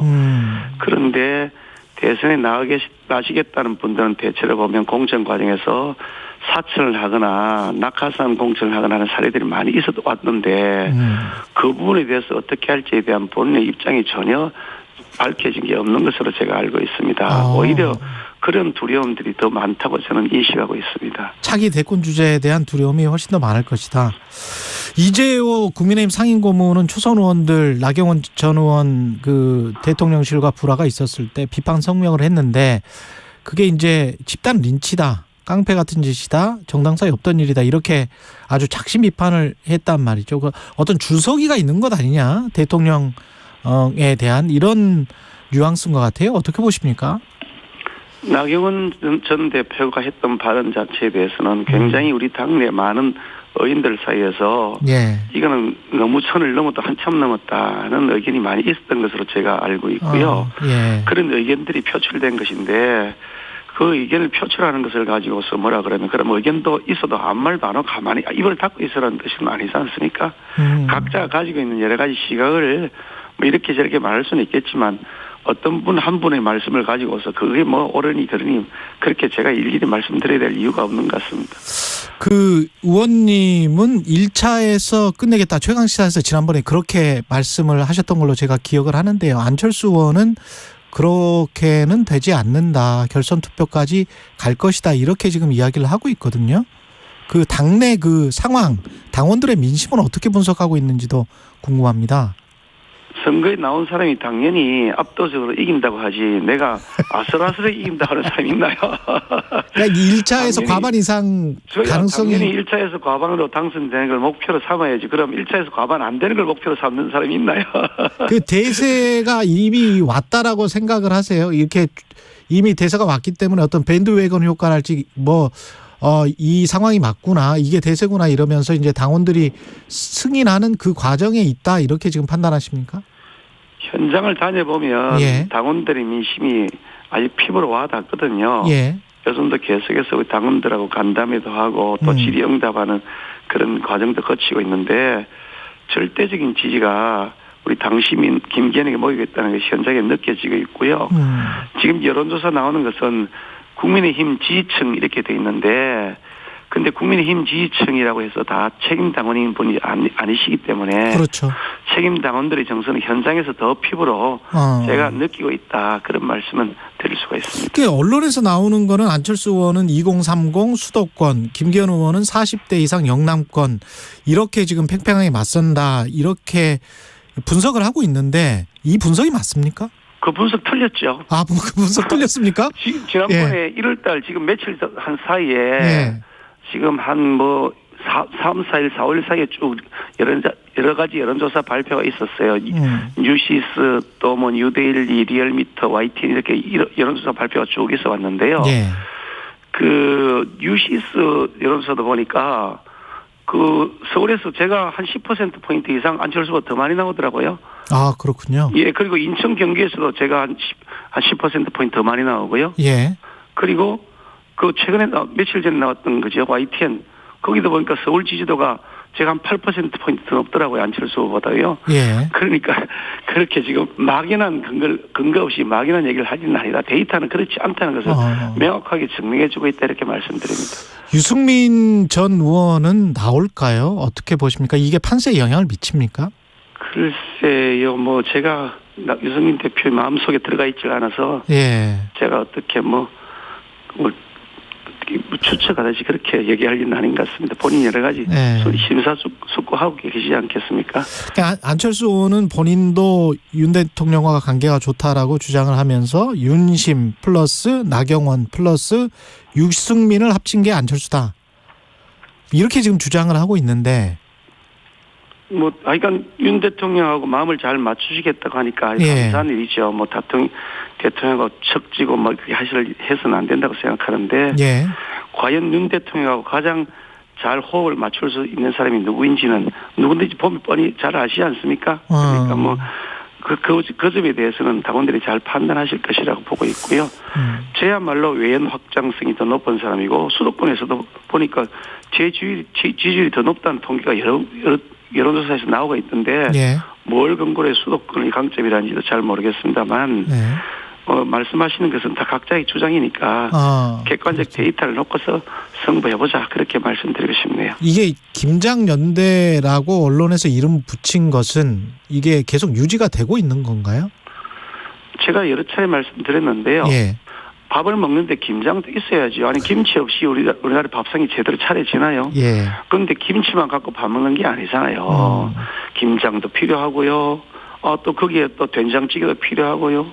국도 필요하고. 그래서 연포탕 이야기 말씀하십니까? 그러니까 아니 김치 계속 가지고 김치만 갖고 밥 먹는다고 한 게 아닌데 왜 김치 얘기를 자꾸 하시는지 모르겠습니다만은 김치는 이제 숙성 과정을 거쳐야 김장도 먹는 거잖아요. 그러니까 3월달에 숙성 과정 거쳐 드시면 되도록 잘 식단을 차릴 것이고요. 김치만 내놓는 것이 아니고 연대와 포용과 당평을 통해서 제가 그걸 세 글자로 좀 연포탕 이렇게 됩니다만은 우리 당을 연대와 포용과 당평을 통해서 함께 어우러지는 대통합의 정당, 그 모양으로 만들어 가겠다. 그렇게 제가 말씀드리고 있는 겁니다. 아까 살짝 뉘앙스를 비치셔서 그 숙성되는 과정에 김나 연대도 가능한 건지 다시 한번 여쭤볼게요. 누구든지 연대와 포용과 당평이 바로 그런 의미 아닙니까? 우리 당내 어떤 분들이나 어떤 세력과도 다 연대하고 포용하고 당평하겠다. 당연히 나경원 전 대표 같은 경우도 함께 할 수 있는 좋은 동지죠. 윤석열 대통령이 당무의 공천에 전당대회에 계속 개입하고 있다라는 민주당의 비판, 일부 언론의 시각, 여기에 관해서는 어떻게 생각하세요? 민주당 얘기인데 민주당 얘기 물어보시죠. 민주당이 자기들 마음에 뭐 없는 것도 지어내기도 하고 없는 것도 지어내기도 한다. 하는데 예. 민주당 얘기하는 거 가지고 우리가 전당대회 그거 고려할 요소가 되겠습니까? 알겠습니다. 그 의원님이 지금 내놓으신 것 중에 하나가 민방위 기본법 개정, 그래서 여성도 기본 군사교육을 받게 하겠다. 이거는 취지는 어떤 것이고, 근데 이제 한쪽에서는 이대남 표를 노린 게 아니냐, 뭐 정치공학적으로는 그렇게 지금 생각하는 분들도 있는 것 같습니다. 이 얘기는 제가 한 2-3달 전부터 했던 얘기의 연장선에 있는데요. 우크라이나 전쟁이 생겼던 것을 보면서 우크라이나 전쟁에서 러시아군에 의해서 특히 우크라이나 여성들이 엄청난 그런 고통을 겪고 있는 것을 현장에서 봤지 않습니까? 네. 그래서 그것이 뭐 영상으로 돌고 기사로 나는 걸 보고서 참 끔찍한 현상이 있었다는 것을 다시 한 번 더 상기하게 됐는데, 여성들의 경우에 기본적으로 자신이 생존하기 위한 훈련이 필요하겠다, 그런 생각이 들었고요. 그 무렵에 외신 보도를 보면 우크라이나 여성들이 총을 들고 훈련하는 모습도 사진에 나옵니다. 그만큼 이제 여성 남성 할 것 없이 자기와 자신의 가족을 보호하기 위한 기본적인 훈련이 필요하다는 것을 절감해서 그때 제가 이 문제에 대해서 문제 제기를 했던 것인데, 최근에 와서 이제 또 이태원 참사까지 또 생기면서 보니 평상시에 우리가 기본적인 그 훈련, 생존 훈련 같은 것을 꼭 필요하겠다, 그런 판단이 들었던 것이고요. 특히 민방위 훈련은 여성이든 남성의 경우에도 군대 안 간 남성도 민방위 훈련을 받거든요. 그러니까 군대 가는지 안 가는지하고 상관없이 이것은 유사시에, 특히 남북이 대치하고 있는 이런 상황에서 유사시에 우리가 무슨 공습이 있다면 어떻게 대피를 해야 되는 것인지, 또 화생방 상황이 생겼을 때는 어떻게 대처하는 것인지, 그런 기본적인 훈련은 꼭 필요하겠다. 또 심폐소생술 같은 것도 평상시 훈련을 받아야 되지 않느냐, 그런 차원에서 제가 언론에 언급을 한 것입니다. 근데 이제 성일정 의원도 여당 내에서 검토한 바 없다라고 이야기를 하고, 윤상현 의원은 안보 공약이 아닌 젠더 공약이다, 이렇게 비판을 했는데, 제가 지금 말씀을 쭉 들어보니까 안전훈련이라고 했으면 어떤 좀 이미지가 군대와 민방위 이렇게 겹치지가 않았을 것 같은데, 굳이 민방위 훈련이라고 말씀하신 다른 이유가 있는 거 아닙니까? 법 자체가 민방위 훈련 기본법, 민방위 훈련에 관련 법 개정안이거든요. 법 자체가 그래서 민방위 훈련 대상에 여성을 포함시키는 법안을 내는 거기 때문에 그 민방위 훈련이죠. 그거 법이 민방위 훈련법입니다. 아, 그렇군요. 법안 자체가 그랬기 때문에 그리고 그렇게 당장 말을 아까 했다. 성일정 정치학이라고 말씀하시는데, 각 대선 후보가, 저희 전당대회 후보가 당정 협의를 다 거쳐가지고 공약을 제시하는 건 아니잖아요. 내가 대표가 되면 이렇게 하겠다고 말씀드리는 것인데, 사전에 당에서 다 승인받은 다음에, 기존 당의 지도부에게 승인받은 다음에 대표가 공약을 낸다면 기존 당의 지도부가 다를 게 없는 거죠. 그러니까 방금 말씀하신 근거가 성일정 우리 정책의장께서 당에서 검토된 바 없다 하시면서 제가 검토해달라고 요청한 바가 없으니까 당연한 것이고요. 그게 제 주장에 대해서 뭐 반론을 할 근거가 된다는 것은 조금 이상하다는 말씀을 드립니다. 그러네요. 아까 모두에서도 민주당에 제대로 대응하라, 이런 민심 많이 들었다고 말씀하셨고, 더 강한 당대표 여론이 있다, 이런 말씀도 하셨는데, 한편으로는 협치를 해야 된다, 이런 이야기가 계속 나오고 있지 않습니까? 지금 국회의원 의석수도 그렇고, 만약에 당대표가 되면 협치는 어떻게 하실 건지, 난방비 관련해서도 그런 것 같고요. 협치 당연히 해야죠. 왜 협치를 안 하면, 협치 안 하고 무슨 소수당이 전국을 여당으로서의 지위를 확보하면서 끌어갈 수 있겠습니까? 당연하죠. 두 개를 동시에 진행해야 된다, 이런 뜻인데요. 강력하게 자신이 가지고 있는 소신과 철학, 그 정당의 가치를 구현하기 위한 의지를 담고 그것을 가지고 여론에 호소하면서 민주당이 잘못된 것을 지적하고 우리 당이 해야 될 것을 국민들에게 자세하게 잘 설명을 드리면서 그 힘을 바탕으로 협상을 하는 것이지 무조건 굴종적으로 가서 협상한다고 협상이 되겠습니까? 끌려가는 거죠. 제가 원내대표 1년을 하면서 예. 바로 그런 방식으로 싸울 건 싸우고 그 싸웠던 것을 가지고 국민적 여론을 바탕으로 협상할 것 협상하고 그래서 법사위원장 국회 법사위원장도 우리 국민의힘이 차지하도록 제가 합의안도 만들어서 서명도 하고 그래서 지금 법사위원장 우리 국민의힘이 맡아 있지 않습니까? 협상이라고 하는 것은 우리가 싸워야 될 것 싸우고 지킬 걸 지킨 다음에 이루어지는 것이지 그냥 잘 봐달라고 비는 식으로 협상을 하는 것은 불가능한 겁니다. 예. 그런데 아니 싸울 것 싸우지 않고 뭘 협상을 한다는 겁니까? 마지막으로 이재명 당대표가 계속 지금 영수회담을 제안을 하는데 만약에 당대표가 되신다면 3자회담 같은 거는 추진하실 생각이 있으세요? 저는 잘 이해가 안 되는데 영수회담이라는 용어가 아직도 살아있나요? 군사정권 시절에 나오는 법안 얘기인데. 그건 그렇다 치고 3자회담은. 필요하면 3자회담이든 양자회담이든 4자회담이든 할 수가 있죠. 못할 수는 없습니다만은 과연 그 의제가 무엇이냐 그런 점에 대해서 사전에 의논이 좀 돼야 되겠죠. 아니 누구든지 다 만나야지. 당대표가 누구를 안 만날 이유가 뭐가 있습니까? 저는 알겠습니다. 이재명 대표하고 매일 만나서라도 얘기하고 싶은 생각인데요. 예, 20초 정도만 당원들에게 짧게 한 말씀 시간 드리겠습니다. 예, 저 김기현이는 그동안 우리 국민의힘을 끝까지 지켜왔던 정통 뿌리를 지켜온 보수당의 그런 영원한 당원입니다. 그런 당원으로서의 의지와 철학을 잘 관철하면서 우리 당원들의 뜻을 받들 수 있는 그런 정치인이 되도록 하겠습니다. 여러분 많은 성원과 지지를 부탁드리겠습니다. 예, 지금까지 국민의힘 당권주자 김기현 의원이었습니다. 고맙습니다. 수고하셨습니다. 여러분은 지금 KBS 1라디오 최경영의 최강시사와 함께하고 계십니다.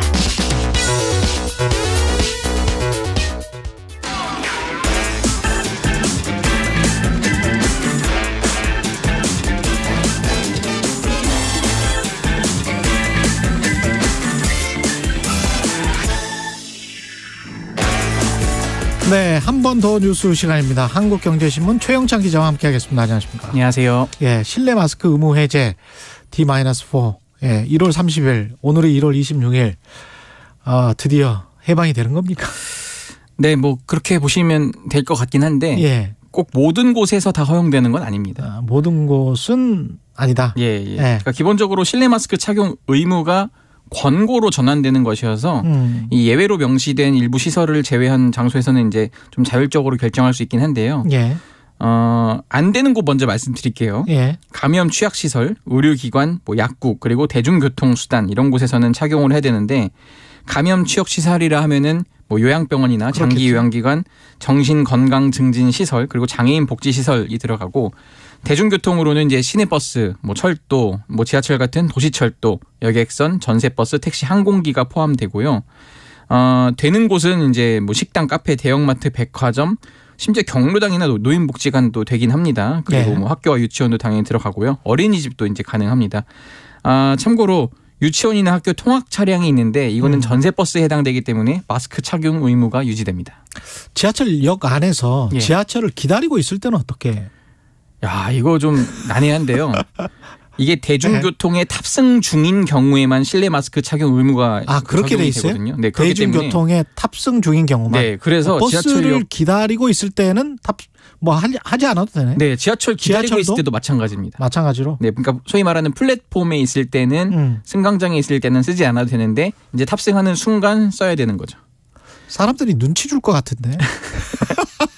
근데 이게 지금 실내 마스크도 사실 착용 의무가 아니고 이제 권고로 바뀌어 있어서 많이들 안 써도 되는데 요즘 돌아다니다 보면 많이 쓰고 써요. 계십니다. 네, 그렇기 때문에 보온 효과도 있더라고요. 네, 겨울에는 특히 좀 그런 게 있고요. 예. 참고로 이 착용 의무가 있는 공간에서 마스크를 안 쓰면요, 지자체 행정명령에 따라 지금처럼 10만 원 이하 과태료가 똑같이 부과됩니다. 외국 상황은 지금 완전히 달라졌죠. 외국은요, 한번 제 호주에 사는 친구가 물어봐요. 한국 혹시 아직도 마스크 써? 왜 쓰냐 이러죠. 톡으로 이제 물어봅니다. 그래서 지금 쓰고 있는데 다들 써 이랬더니 여기는 쓰면 다 이상하게 본다. 식당 카페에서 이미 다 자율화가 됐기 때문에 이제 그렇게 얘기를 하고요. 대부분이 먼저 이제 마스크 자율화가 시행됐습니다. 좀 알아보면요.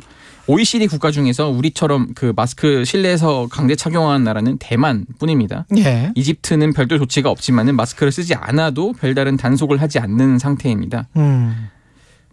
그렇군요. 7일 격리 의무 해제에 대해서도 이것도 논의를 시작할 단계가 됐다? 예, 최근 이제 지영미 질병관리청장이 이렇게 얘기를 했습니다. 논의를 시작할 단계가 됐다 이랬는데요. WHO죠. 세계보건기구에서 코로나19 비상사태를 아직 유지하고 있는 상황이기 때문에 우리는 이 비상사태가 해제되고 이후 국내의 위기 단계가 이제 심각에서 경계나 주의로 변경되면 이 격리 의무 해제를 고려를 전문가들과 같이 논의해서 결정할 예정이다 이렇게 밝혔는데요. 해외에서도 아직 그 뉴질랜드나 벨기에, 일본 등에서는 격리 의무를 하고 있긴 해요. 하지만 전문가들 사이에서는 좀 의견이 엇갈리고 있어서 해제 시점에 대해서는 좀 더 많이 논의가 필요해 보입니다. 예, 이게 우리 주사 맞는 거 이것도 미국 쪽에서는 1년에 한 번 이쪽으로 좀 방향을 틀고 있는 것 같더라고요. 네, 뭐 독감 정도 수준으로 지금 많이 보고 있는 나라들이 많습니다. 예. 그리고 넷플릭스인데 계정 공유 많이 하시는 분들 있을 것 같은데. 예, 저도 하고 있습니다. 예. 안 하고 있는 사람이 있을까요? 이거 계정 공유를 막겠다. 넷플릭스 우리 너무 장사 안 된다. 뭐 이런 이야기죠. 지금. 맞습니다. 예. 지금 이제 넷플릭스가 이번 1분기부터 한 집에 사는 가족이 아닌 사람과 계정 공유를 하는 행태를 금지하겠다고 했는데요. 예. 지난 20일에 주주 서한을 보냈어요. 이제 계정 공유는 이 비즈니스 구축, 투자를 통한 사업 개선을 약화시킨다면서 이 광범위한 계정 공유 단속을 시사했는데요. 앞으로 이것 때문에 좀 반발이 논란이 좀 커질 것 같습니다. 본인들이 마케팅 차원에서 사실은 허용했었던 거잖아요. 맞습니다. 2017년에 이런 글을 남겼어요. Love is sharing a password. 그렇지. 사랑은 비밀번호를 공유하는 것이다라고 하면서 계정 공유를 독려해왔거든요.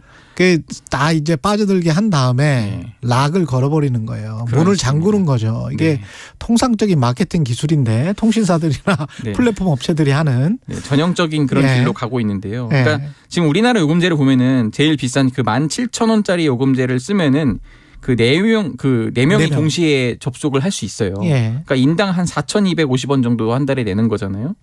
근데 그런 상황인데 이게 이제는 금지가 되면은 이제 혼자 구독하면 17,000원 혼자 내야 되는 거죠. 우리뿐 아니라 전 세계가 지금 뿔이 나 있는 상황. 넷플릭스가 마케팅을 어떻게 진행할지는 모르겠습니다만은 탈퇴하는 사람들도 꽤 있을 것 같은데 이렇게 되면. 그 넷플릭스도 그 정도는 좀 감안을 하고 있더라고요. 그렇죠. 그러니까 그 정도는 감안하지만 어쨌든 이걸로 인해서 뭐 소위 말해서 이제 부가금을 더 건다든지 이런 식으로 하면은 오히려 수익은 개선할 수 있다. 그래서 주주들한테 이탈하지 말라 뭐 이런 식으로 좀 강조를 하는 것 같습니다. 급했구나. 예. 어떤 식으로 단속을 합니까?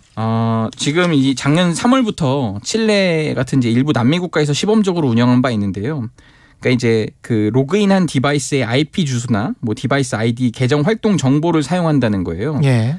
그러니까 최대 2명까지 공유할 수 있고 계정 소유자의 그 IP 주소 그 뭐 계정 활동 이런 걸로 인해서 이제 동거 가족이냐 제3자냐 이렇게 구분할 수 있고 만약에 엉뚱한 곳에서 로그인이 하면 이제 인증 절차에 또 들어가는 거예요. 그렇죠. 이런 식으로 의심이 된다 이러면은 이제 당신 좀 2, 3달러를 더 내시오 이런 식으로 뭐 진행을 한다고 합니다. IT에 아주 능숙한 20대 같은 경우는 IP 주소도 어떻게 바꾸더라고요.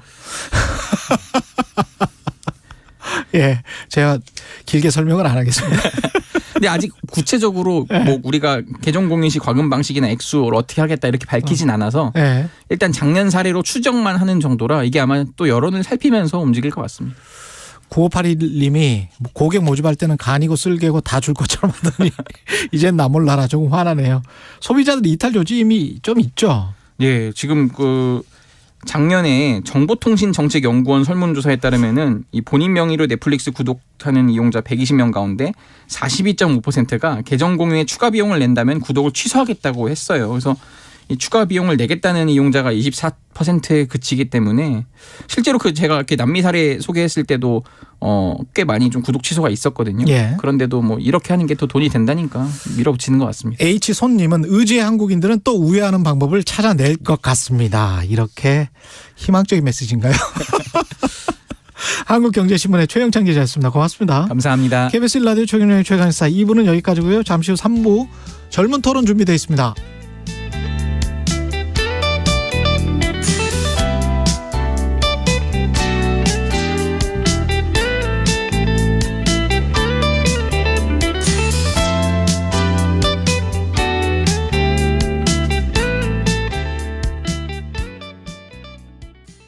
잠시 후 8시 반부터 일부 지역국에서는 해당 지역 방송을 보내드립니다. 손이 시려워 발이 시려워 겨울바람 때문에 아무리 추워도 여러분의 자산은 꽁꽁 얼면 안 되기에 오늘도 홍사원의 경제쇼는 바른 정보만 준비하겠습니다.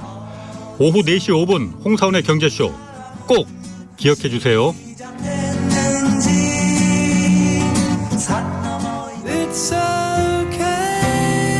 진행은 서툴지만 내용은 알찹니다. 진실의 편에서, 정의의 편에서, 약자의 편에서 뉴스를 전합니다. 주진우 라이브와 함께 더 많이, 더 오래 웃었으면 좋겠습니다. 매일 오후 5시 5분 KBS 1라디오 주진우 라이브. 지금 시각은 8시 30분입니다. KBS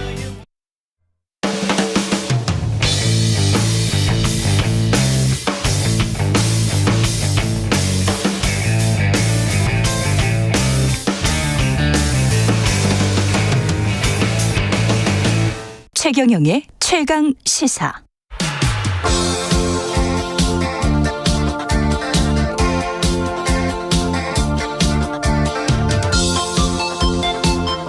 네, 젊은 정치인들과 함께하는 기운찬 코너 젊은 토론 시간입니다. 신인규 국민의힘 바로 세우기 대표, 전용기 민주당 의원 자리하셨습니다. 안녕하세요. 네, 안녕하세요. 반갑습니다. 네, 전용기 의원은 원래 고정이었는데 결혼을 해서 신혼여행 갔다 오시더라고. 네, 잠깐 쉬다 왔습니다. 예, 네. 좋았겠습니다. 예, 네. 예, 제일 좋을 때입니다.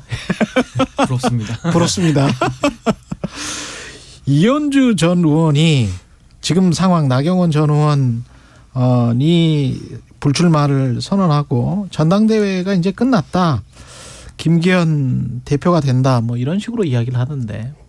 예, 글쎄요. 어제 그 나경원 의원의 사실 불출마는 좀 예상 밖이었습니다. 이제 많은 뭐 평론가들이나 당 내에서도 이 상황에서까지도 출마를 안 하면 이게 뭐 어떻게 이해를 해야 되는 것이냐. 그렇죠. 특히 나아가서 지금 대통령실의 당무 개입에 대한 의혹이 많은데 이거를 만약에 안 나가는 모양새를 취하면 이거 진짜 당무 개입을 또 인정하는 꼴이 되지 않느냐. 그래서 당연히 나갈 거라고 봤고요. 그리고 지지도도 그렇게 많이 떨어지지는 않은 상태였거든요. 그럼에도 불구하고 어제 이제 나경원 의원이 결국 불출마 선언을 했기 때문에 앞으로 남은 변수는 이제 유승민 의원의 출마 선언 여부가 하나가 있을 거고요. 어차피 결선 투표제가 있기 때문에 1차에서는 다 소신 투표를 할 겁니다. 그래서 저는 크게 유불리를 따지기는 어려울 것 같고 결국 결선에 갔을 때 그 표심이나 구도나 이런 인물이나 바람이 어떻게 형성되느냐에 따라서 저는 결과가 굉장히 예측 불가로 빠져들고 있다, 저는 이렇게 봅니다. 결과 예측 불가다? 저는 어제 이현주 의원이 여기 나오셔서 저는 여기는 안 나오셨어요. 이현주 전 다른 의원께서 다른 프로그램에서 뭐 이미 전당대회 끝났다, 김기현의 압승이다 이렇게 뭐 점을 쳤다고 하는데 저도 이미 전당대회 거의 끝난 거 아닌가 이렇게 보고 있습니다. 민주당 쪽에서 봤을 땐. 그 이유가 무엇이냐면 결국엔 지금 안철수 의원이 조금 이제 상승세를 보이고 있지만 결국에는 윤심이 어디로 작용할 것인가에 대해서는 국민들이 너무나도 똑똑히 봐버렸거든요. 그리고 당원들도 이게 윤석열 대통령이 김기현 대표를 뭐 얘기는 안 했지만 만들기 위해서 이 정도까지 당무 개입을 하셨는데 그 국민의힘 당원들께서 이것을 윤석열 대통령의 의중을 거부하다시피 안철수 의원한테 투표를 할 수 있겠냐 이거죠.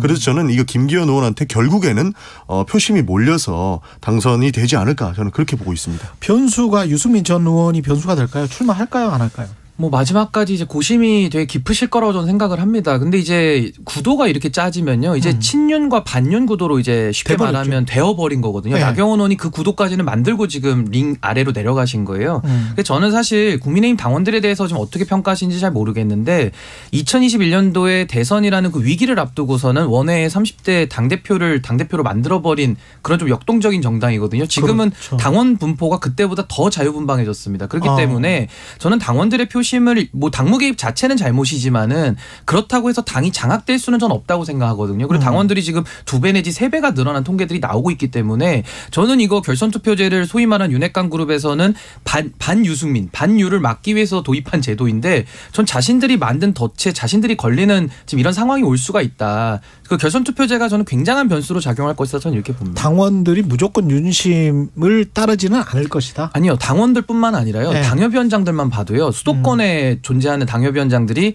앞에서는 누구 찍는다고 말을 할 수는 있어요. 예. 근데 돌아가서 본인 선거를 생각해 보면은 지금 김기현 대표 체제로 그럼 총선 치러가지고 수도권 이길 수 있습니까? 이거 못 이긴다는 게 다 중론이거든요. 김기현 의원은 그렇게 이야기 안 하던데. 수도권에서 본인이 안철수 의원보다 더 인기가 좋다. 뭐 이런 식의 이야기를 하시던데. 뭐 이제 주장은 다 할 수 있는 것인데 결과는 사실 우리가 지난 총선도 봤을 때 황교안 대표 체제에서 103석 했고 수도권에 17석밖에 못 얻었거든요. 120석 중에 17석입니다. 저는 그때보다 상황이 더 안 좋다고 보거든요. 그렇기 때문에 저는 수도권에 있는 당협위원장들도 그런 식으로 장악돼서 움직이긴 매우 어렵다는 것이고 설사 장악이 됐더라도 당원들이 누구 찍으랜다고 지금 기계적으로 찍는 이제 그런 상황은 아니다. 저는 이렇게 말씀드리겠습니다. 저는 굉장히 재밌어질 것이라고 보는 게 예. 결국엔 윤심이냐 반윤이냐 이걸로 지금 가고 있지 않습니까? 예. 결국엔 김기현 대표 측에서는 본인이 윤심이다 얘기할 거고 안철수 의원 쪽에서는 내가 반윤은 아니지만 그래도 윤석열 정부가 성공하기 위해서 그렇죠. 이렇게 할 것이다 하면서 예. 결국에는 반윤 태클을 탈 수밖에 없는 상황이거든요. 여기에서 어떤 게 먹힐 것이냐고 보냐면 일단 그 윤석열 대통령은 안철수 의원한테는 빚이 있습니다. 빚. 기본적으로 단일화를 해줬기 때문이죠. 그렇죠. 그렇기 때문에 사실 안철수 의원이 이야기하는 것을 어느 정도 들어야 되고 만약에 당 대표가 되었을 때에는 실제로 더 많은 이야기들을 들어야 되는 상황까지 오거든요. 그러면 결국에는 김기현 의원 측에서는 자 봐라 정부 위기론이 생길 수 있다. 안철수 의원이 반대쪽 이야기를 해도 윤석열 대통령이 그 마음의 빚과 그리고 그 당이라는 거대한 조직이 뒤에 서포트를 하지 않고 있다면 이 얘기를 들을 수밖에 없는 상황까지 올 것인데 그러면 도대체 윤석열 정부가 하고 싶은 일을 하겠느냐. 그렇기 때문에 김기현을 뽑아야 된다. 이렇게 주장할 가능성이 굉장히 높다라는 거죠. 고민스러운 게 국민의힘 입장에서는 대통령과 당이 혼연일체가 돼야 되는 것인가.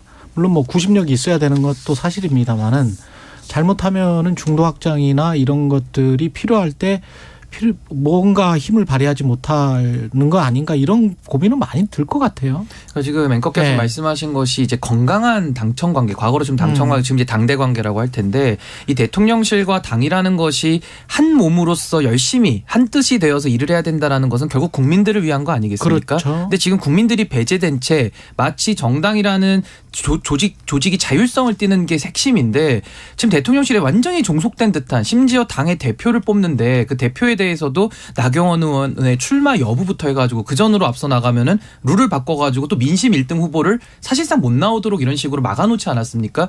그렇다면은 이러한 당에 대해서 대통령실의 강한 압박과 비슷한 이런 식의 장악력이 이거 결국 총선에는 도움이 안 된다는 것이 또 그 미스매치가 되는 거거든요. 그렇기 때문에 저는 건강한 관계라는 것이 무조건 정부가 잘못 가는데도 잘한다 하는 것이 여당의 역할은 아니지 않습니까? 그렇기 때문에 저는 많은 국민들께서는 좀 건강한 관계를 원하실 것이다. 그렇다면 협조할 것은 협조를 하고 또 잘못 가는 거에 대해서는 민심을 전달하는 창구로서 여당 역할을 제대로 해야 된다. 저는 이렇게 이해하고 있습니다.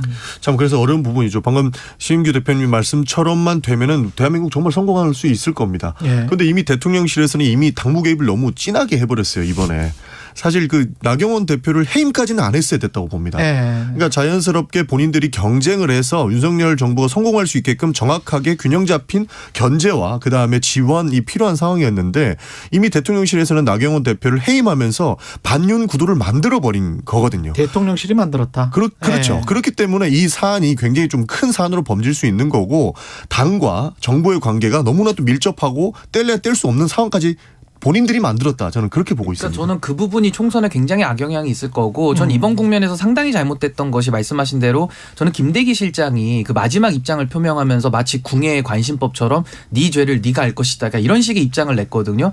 전 이런 식으로까지 노골적으로 개입을 하게 되면은 결국 지금 나경원 의원의 불출마가 당무 개입으로 지금 인정이 돼버리지 않겠습니까? 그럴 때 굉장히 이거는 좀 위험한 것이고 저는 대통령실보다도 지금 여당이 저는 더 문제라고 봅니다. 왜냐하면은 당연히 대통령실에서는 그립을 세게 주려고 할 텐데 이거에 대해서 누구도 목소리를 못 내고 마치 저는 권력이라는 마취총의 전체가 지금 맞아가지고 집단적으로 전 이성이 마비된 상태다. 지금 그렇게 이해를 하고 있거든요. 누구도 잘못된 걸 잘못됐다고 이야기하지 않고 있습니다. 그렇기 때문에 전 대통령실보다도 지금은 정부 여당이 저는 조금 더 반성을 해야 될 시점 아니냐. 여당도 구체적으로 이야기를 하면 아까 말씀에 유추해서 생각을 해보면 당원들은 깨어 있지만 그러면 국회의원들은 기득권을 좀 지키려고 한다. 뭐 이런 이야기인가요? 그렇죠. 뭐 기득권을 지킨다기보다는 이제 다음 총선에서 본인들이 지금 꼭 당선이 돼야 되겠다라는 절박함 내지는 공천은 받아야 되니까. 그렇죠. 공천을 네. 받아야 곧 당선이 되는 지역에서 좀 활동하시는 의원들의 분포가 많습니다. 그러니까 쉽게 말하면 수도권 쪽의 의원들이 매우 적습니다. 네. 그렇기 때문에 지금 무조건 공천만을 위해 가지고 앞으로 달려가고 있는 이 현상 자체가 본인들의 당선에는 그게 일부 도움이 될지는 모르겠습니다만은 당의 전체적인 이익을 봤을 때는 이게 무슨 도움이 되느냐. 그리고 그런 식으로 해서 한 번 더 재선이나 3선에 성공한다고 한들 그게 국가와 국민들을 위해서 어떤 유익이 있느냐. 전 그 부분에 대해서는 국민들이 질문을 마구 던질 것이다. 저는 이렇게 봅니다. 전영기 의원님은 민주당은 이 공천 걱정 하지 않습니까? 뭐 당연히 공천 걱정은 있죠. 네. 예, 모든 정당은 결국에는 공천 걱정이 있고 민주당도 어느 정도 있을 거로 보고 있습니다. 예. 그것을 통한 어떤 그것 때문에 일어나는 어떤 갈등 관계, 특히 이재명 당대표의 사법 리스크를 중심으로 해서 뭔가 좀 언론은 이렇게 자꾸 나누잖아요. 비명계, 네. 친명계, 비명계가 반명계인지는 잘 모르겠고 지금 상황은 어떻습니까, 민주당은? 그러니까 뭐 여러 단체들이 우후죽순 이렇게 생겨나고 있죠. 뭐 네. 그러면서 언론이 이야기하는 뭐 비명이다 반명, 뭐 반명이니 친명이니 이렇게 얘기를 나누는 것 같은데 사실 그 잣대 자체가 전 잘못됐다고 생각을 합니다. 지금 사실 정부가 우리 야당한테 하는 모습들은 결국에는 선전포고고 전쟁이거든요. 저는 뭐 사법 리스크를 운운하면서 당과 분리해서 대응해야 된다 이런 주장에 저는 하나도 공감을 못하는 게 윤석열 정부는 어떻게든 이재명 대표를 나쁜 사람 만들고 어떻게든 기소하려고 하고 어떻게든 잡아 넣으려고 하는 이런 모습들로 보이거든요. 사실 이거는 이재명 대표를 뭐 개인 리스크로 볼 것이 아니고 야당에 대한 선전포고로밖에 안 보입니다. 그래서 이런 말씀을 드렸던 건데 어저께 기사가 하나 나왔었죠. 뭐 대장동 일당을 잡아넣는데 이재명을 146차례나 언급을 했다 이거거든요. 그럼 대장동 일당을 잡겠다는 겁니까? 이재명을 잡겠다는 겁니까? 그러니까 검찰이 이렇게 무리하게 강압하게 수사를 하고 있고 야당을 이렇게 탄압하고 있는데 여기에서 친명 비명 나눠가지고 뭐 사법 리스크를 뭐 분리해서 대응해야 된다 이런 주장은 저는 동의할 수 없다. 분리해서 대응해야 된다는 주장에는 동의할 수 없다. 저는 그렇게 보고 있습니다. 아까 김종민 의원하고는 약간 좀 의견이 다르신 것 같고요. 저도 뭐 의견이 완전히 다르죠. 그러니까 저는 민주당이 지금 이런 겁니다. 이재명 대표랑 지금 한 배를 탔어요. 살짝 한 배를 탔는데 배가 항구를 떠나면 다시 돌아오진 못하지 않겠습니까? 지금 이제 배가 막 항구를 떠날랑 말랑 하고 있는 이런 상황입니다. 그래서 여기서라도 한 배를 내리면 사는 것이고 그 한 배를 탔을 때는 어마어마한 리스크를 함께 부담해야 되는 것이거든요. 그럼 배 타고 가는 사람은 이재명 당대표고 그렇죠. 항구에 나와 있는 사람들은 나머지 의원들입니다. 근데 나머지 의원님들이 잠깐 지난번에는 한 배를 다 탔었죠. 그 배 안에다 탑승까지 했었던 것인데 이게 배가 떠나버리면 다시 돌이킬 수 없거든요. 그래서 저는 민주당도 이거를 자꾸 무슨 야당 탄압이다 보복수사다 이런 식으로 말씀은 하시는데 저는 그 부분에 대해서는 국민들께서도 이미 여론조사를 통해서도 말씀하고 계시고 또 이재명 대표가 결국 이 리스크에 대해서는 본인이 결국은 옛날에 그 경기도지사나 성남시장 재직 시절에 있었던 일들 가지고서 현재까지 오는 거기 때문에 저는 국민들께서도 이건 상당히 지루한 논쟁이다. 그러니까 검찰도 빠르게 수사를 해서 종결을 해야 될 것이고 이재명 대표도 이것은 당을 끌어들일 것이 아니라 본인이 정정당당하게 이거는 밝힐 부분이다. 저는 이렇게 봅니다. 근데 그 검찰도 빨리 끝내야 된다는 말씀이 맞는 게 여론조사를 보면 KBS 여론조사 한국리서치에 의뢰해서 했던 조사를 보면 지금 과거하고는 달리 정당한 수사냐 정치보복이냐 이게 붙어 있거든요. 그러니까요. 국민들도 이제 아는 거죠. 이 상황을 어떻게 이해를 할지 이해해야 될지 모르겠고 사법 리스크 이재명의 사법 리스크로 비화돼서 이렇게 쭉 가다가 잘못하면 검찰이 역치기 당하거나 되치기 당할 가능성 만약에 뭐 무죄인지 유죄인지 우리가 모르잖아요. 그러면 무죄가 일심에서라도 나와버린다든가 기소를 했는데 다른 사실이 나온다. 그러면 이게 상황이 걷잡을 수 없게 되는 거 아닙니까? 근데 일단은 지금 뭐 검찰도 길게 끈 부분에 대해서는 저도 일부 비판했습니다만은 그러다 보니까 민주당도 계속 이걸 정쟁화시키고 있거든요. 그렇기 때문에 전 그런 의미에서는 좀 조기에 종결을 빨리 하는 것이 옳겠다 이런 생각을 말씀드린 것이고 저는 이 부분에 대해서는 사실 지금 이재명 대표의 오른팔 왼팔들이 다 지금 구속이 된 상황 아니겠습니까? 거기다가 지금 관련자들의 증언들이 과거에 비해서 상당 부분 많이 나와서 이 지금 대장동의 실체 내지는 성남FC라든지 변호사의 대납에 대해서 얼개 징계는 지금 거의 다 그려졌다. 근데 저는 이재명 대표가 유죄라고는 제가 한 번도 얘기해 본 적은 없거든요. 예. 범죄 혐의가 있을 뿐이다. 근데 거기에 대해서는 수사를 해야 되는 것이죠. 왜냐하면 이재명 대표도 성역이 될 수는 없지 않겠습니까? 그렇죠. 그러니까 저는 사실 그 민주당에서 이번에 그 검찰 출석을 앞두고 윤석열 정부가 해도 너무한다. 이게 설 민심이었다. 이렇게 기자회견을 하지 않았습니까? 예. 사실 아까 앵커께서 말씀하신 것처럼 우리 국민들도 이거는 너무 정치 보복성이 짙다. 이렇게 판단하신 것 같습니다. 그 이유가 뭐냐면 뭐만 하면 이재명 측에게 돈을 줬다. 대장동 일당들이 나중에 25년도에 돈을 주려고 약속을 했다. 이런 기사들을 봤거든요. 저는 이런 기사들 보면서 굉장히 기가 찼다고 생각을 합니다. 그래서 분리대응 이런 하는 얘기가 저는 검찰과 윤석열 정부가 결국에 하고 싶은 것은 민주당의 괴멸이라고 보고 있거든요.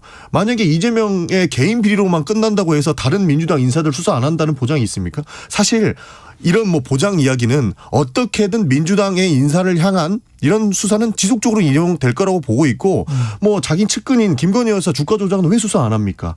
이런 사안들을 봤을 때 결국에는 타겟은 배우자죠. 그렇죠. 결국에는 타겟은 민주당이 될 것이고 이 선전포고가 지금 이재명을 향한 수사다. 저희는 그렇게 보고 있어서 함께 대응해야 되고 이것은 막아내야 된다. 함께 대응을 해야 된다. 검찰이 과도하게 수사하는 것은 저희가 끝까지 지켜내야 된다. 저는 그렇게 오히려 생각합니다. 이재명 대표랑 이런 식으로 계속 한 배를 타고 이제 출항까지 하겠다고 한다면은 저는 그게 오히려 스스로 좀 자멸의 길을 저는 선택하는 민주당이? 거 아니냐. 예. 민주당이. 예. 그리고 저는 괴멸을 윤석열 대통령이 시킨다고 해서 전 괴멸된다고 생각 안 하거든요. 아니 정당이라는 것이 국민의 지지를 바탕으로 먹고 사는 것이지 어느 권력이 예를 들면 괴멸시킨다고 해서 괴멸될 수 있는 이런 구조는 아닙니다. 그래서 저는 오히려 국민들의 지금 목소리에 민주당이 좀 더 저는 귀를 기울여야 되지 않을까 이렇게 생각을 합니다. 28일에 이재명 대표가 혼자 출석하는 거는 배를 타고 혼자 가는 겁니까? 항구에 남아 있고 의원들이?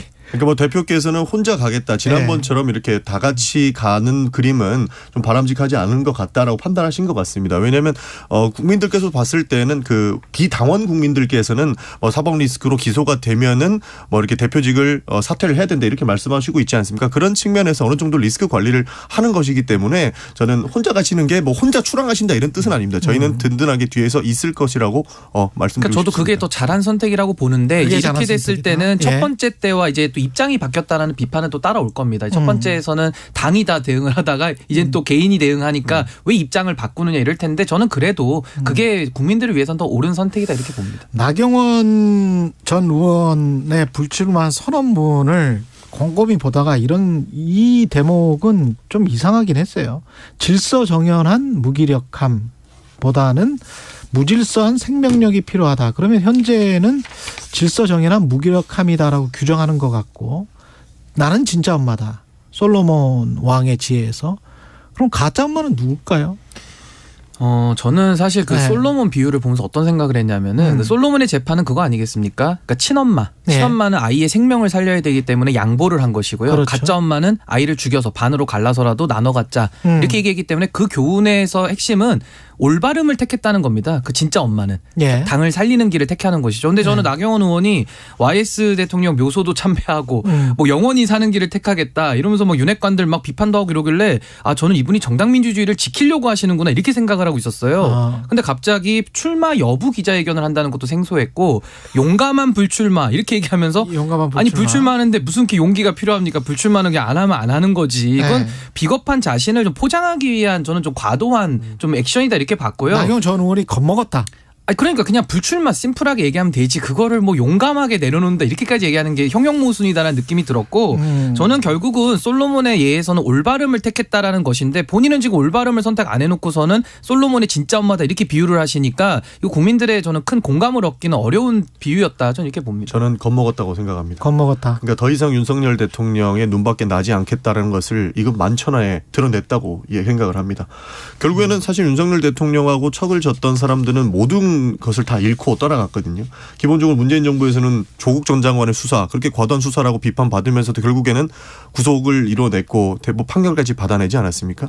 그러니까 검찰의 칼날이 어디까지 들어갈 수 있을지를 모르는 상황 속에서 나경원 대표도 결국에는 나는 무기력함보다는 무질서 있는 생명력이 필요하다. 결국에는 살아 돌아와야 된다라는 그 마음이 작용한 것이라고 보고 있거든요. 근데 살아 돌아올 수 있어요? 지금 상황이 공천받을 수 있습니까? 쉽지는 않죠. 쉽지는 않아 네. 보이지만 이렇게 죽을 수는 없다라고 겁을 먹었다. 이렇게 평가할 수밖에 아니 근데 없을 것 이렇게 같습니다. 해서 공천받는 게 무슨 의미가 있습니까? 무슨 이미 4선까지 의미가 했고 이제 5선이고 네. 뭐 의장하시려면은 모르겠는데 이게 무슨 의미가 있는가 싶고요. 말씀하신 대로 조국 장관 수사에 대해서는 찬반이 있지만 그래도 죄가 있으니까 대법원에서 다 확인한 거 아니겠습니까? 아니 죄가 있으면 당연히 수사하는 것이죠. 어디든 성역이 될 수는 없는 것이고 전 나경원 의원이 이걸 자꾸 수사랑 연관시키는 것은 밖에서 볼 때 그냥 추측일 뿐인 것이지 뭐 본인의 그 마음을 어떻게 알겠습니까? 그렇죠.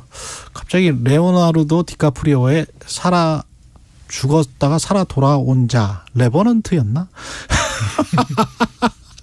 예, 고난이 있어야 되겠죠. 진짜 살아서 돌아오려면. 근데 저는 예. 이렇게 봐요. 나경원의 불출마는 뭐 수사 이런 거 떠나서 저는 본인이 항상 이렇게 주류는 아니었지만 꽃길을 많이 걸어왔던 정치인이거든요. 그렇게 험한 대접 안 받아봤습니다. 이번에 초선들이 48분이나 막 연명서 돌리고 막 그랬잖아요. 이런 것들이 굉장히 좀 난처했을 겁니다. 그래서 이런 식으로 반윤의 기수라고 찍히는 것 자체가 본인이 상당히 부담스러웠지 않을까 저는 이렇게 추측을 합니다. 너무 먼 이야기이긴 합니다만은 이제 흉흉한 소문들이 뭐 동작을에는 누가 나올 것 같고 뭐 어쩌고 저쩌고 그런 이야기들이 있잖아요. 그리고 검사 출신들이 아마 전진 배치될 것이다. 그런 보도들은 이미 많이 있고 실제로 그런 식으로 되면 기존의 당협위원장이나 국회의원들 같은 경우는 반발을 하고 뭐 당에서 뭔가 사단이 일어날 가능성도 있나요? 그래서 지금 앵커께서 얘기하신 네. 그 부분을 염려하는 당협위원장들은 그렇게 지금 윤심이 장악하는 대로 안 움직일 것이다라고 제가 말씀을 드리는 것이고요. 결국 그렇기 때문에 또 그런 식으로 만약에 소위 말해서 윤심에 장악된 이제 후보들이 전면에 내세워서 공천을 한다. 그럼 총선 결과는 보나마나죠. 예. 국민들의 선택을 받을 수 있겠습니까? 그러니까 저는 그런 식의 전략을 쓴다는 것 자체가 전 우리 국민의힘 정당 자체에 안 좋은 것이고 또 그런 식으로 해서도 안 되는 것이죠. 민주정당에서 그런 일이 있어서야 되겠습니까? 근데 민주당 입장에서는 이런 식으로 가는 게 좋은 거 아니에요? 사실 뭐 좋다라고 평가하기보다는 네. 사실 우리가 지금 뭐 다중제, 다당제, 다중제 이야기를 하는 이유가 결국에는 서로 합의를 이끌어내고 국민들을 위해서 이렇게 어느 정도 대화가 통해야 되는 상황을 저희는 원합니다. 그런데 지금 상황에서는 뭐 이재명 대표 수사와 관련돼서도 계속적으로 저희가 한 목소리를 내려고 하는 것들이 결국에는 지금은 대화가 절대 안 되는 상황 속에 놓여 있거든요. 그런 측면에서는 현재 국민의힘 상황은 저는 바람직하지 않다고 보고 있습니다. 근데 정동영 전 장관이 최강시사에서 이런 이야기를 했거든요. 민주당이 170석이나 되는데 과거에 뭐 90석 있을 때도 이러지는 않았다. 배부른 야당이다. 검찰 뭐 압수수색 영장 발부하고 그러니까 겁먹었다. 겁먹은 야당이다. 실제로 어떻게 느끼세요? 겁먹은 야당이다라는 예. 평가 전 동의하기 어려운 게요. 검찰이 이렇게까지 강력하게 힘을 얻고 이렇게 막 칼자루를 휘두른 적은 없었다라고 보고 있습니다. 예. 기본적으로 뭐 어디 압수수색을 나갈 때에는 만약에 뭐 국회로 압수수색을 나갈 때에도 어느 정도 절차와 정당성을 확보하고 들어온 상황이었거든요. 그런데 갑작스럽게 어디서 힘을 받았는지는 모르겠는데 굉장히 좀 무리하다 싶은 수사들이 굉장히 많습니다. 그리고 검찰발 단독 보도가 이렇게 많은 적이 또 없었던 것 같아요. 예. 그런 측면에서 저희가 이렇게 조금 과민 반응한다는 평가는 받을 수 있습니다만은 그 과민 반응에는 충분한 근거가 있다. 이런 말씀을 드리고 싶습니다. 신인규 변호사는 저는 이 부분에 대해서는 사실 민주당이 뭐 검찰에 대해서 좀 과도한 수사 부분 지적하셨는데 저는 민주당의 지금 핵심 어려움의 원인은 전 전략의 부재라고 봅니다. 그러니까 당대표가 지금 본인 사법 리스크, 본인 개인 사법 리스크에 매여 있다 보니까 어떠한 메시지를 던져도 국민들이 받아들이질 않고 있어요. 그리고 본인도 아마 저는 머릿속이 복잡할 것이다. 그러니까 당 전체를 놓고 169석이나 되는 이 거대한 야당의 힘을 갖다가 응집해서 써도 될까 말까인데 그것을 지금 뭐 이재명 대표 중심으로 응집을 못 시키는 겁니다. 그래서 그건 저는 전략의 부재 그리고 정무조정실장도 좀 구속이 돼 있기 때문에 정무조정을 어떻게 하겠습니까? 그러니까 이런 부분들 때문에 전 이재명 대표가 당과는 좀 분리돼서 당을 살리는 쪽으로 가는 것이 오히려 본인이나 또 당 전체에도 낫지 않을까 라는 생각이 듭니다. 저희가 지금 정부 여당과 검찰이 바라는 게 민주당의 바로 이런 모습이라고 저희는 평가하고 싶습니다. 그러니까 이런 식으로 개인 사법 리스크라고 표현을 하면서까지 민주당과 이재명을 분리시키려고 하는 모습들이 결국에는 우리가 이런 분란 속에서 모든 메시지가 묻혀지기를 바라는 것이 지금 정부와 검찰이 바라는 것이 아닐까. 그래서 이런 민주당은 억울할 수도 있겠습니다만 그럼에도 불구하고 제가 외부에서 보는 시각은 검찰이 뭐 일부러 그랬건 아니면 대통령실이 일부러 그랬는지 아니면 정당한 수사였는지는 모르겠습니다만은 이 프레임 안에 갇혀 있어 보이는 거는 사실이에요. 그래서 민생이라는 이야기를 아무리 다른 국회의원들 또는 이재명 당대표가 해도 그것보다는 이 프레임 자체 그 검찰의 수사와 관련된 것 그것만 이제 계속 생각이 나는 거죠. 그러니까 그 유권자들 입장에선. 그 프레임 속으로 국민의힘에서도 계속 넣으려고 하니까 저희가 정부와 검찰이 그걸 원한다라고 평가하는 것인데 왜냐하면 어떤 얘기를 해도 이재명 방탄 얘기밖에 안 해요.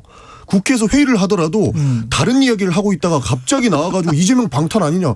그럼 말도 안 되는 소리를 하니까 그걸 원한다. 진짜 억울한 게 이게 국민의힘 탓은 아닌 게 일단 시작을 보면요. 이재명 대표 선출됐잖아요. 77%라는 어마어마한 득표를 하신 분인데 그때 당시에 컨벤션 효과 없었습니다. 한번 그건 찾아보시면 아실 거예요. 당시에 컨벤션 효과 없었고요. 이번에 신년에도 이재명 대표가 신년 기자회견하면서 많은 내용을 던지지 않았습니까? 그 많은 내용을 던져도 어디서도 이렇게 주목을 하지 않아요. 그 이유는 이재명 대표가 가지고 있는 그 메신저로서의 신뢰도 이런 것들이 저는 국민들한테 정치적으로 지금 우리는 정치를 하고 있기 때문에 대선과 지선과 여러 가지 선거를 통해서 평가를 받은 분 아니겠습니까? 그렇기 때문에 메시지에 힘이 실리지 않는다. 이 지적은 그냥 냉정하게 이거는 바라보는 국민들의 시각이라고 저는 생각합니다. 그러니까 결국 언론은 여야 목소리를 다 실어줘야 되는 거지 않습니까? 그렇죠. 윤석열 대통령이 이란에 가서 망언 그러니까 UAE 가서 망언을 이란에 대한 망언을 하고 왔는데 이게 이재명 방탄용으로 우리가 이야기를 하는 거래요.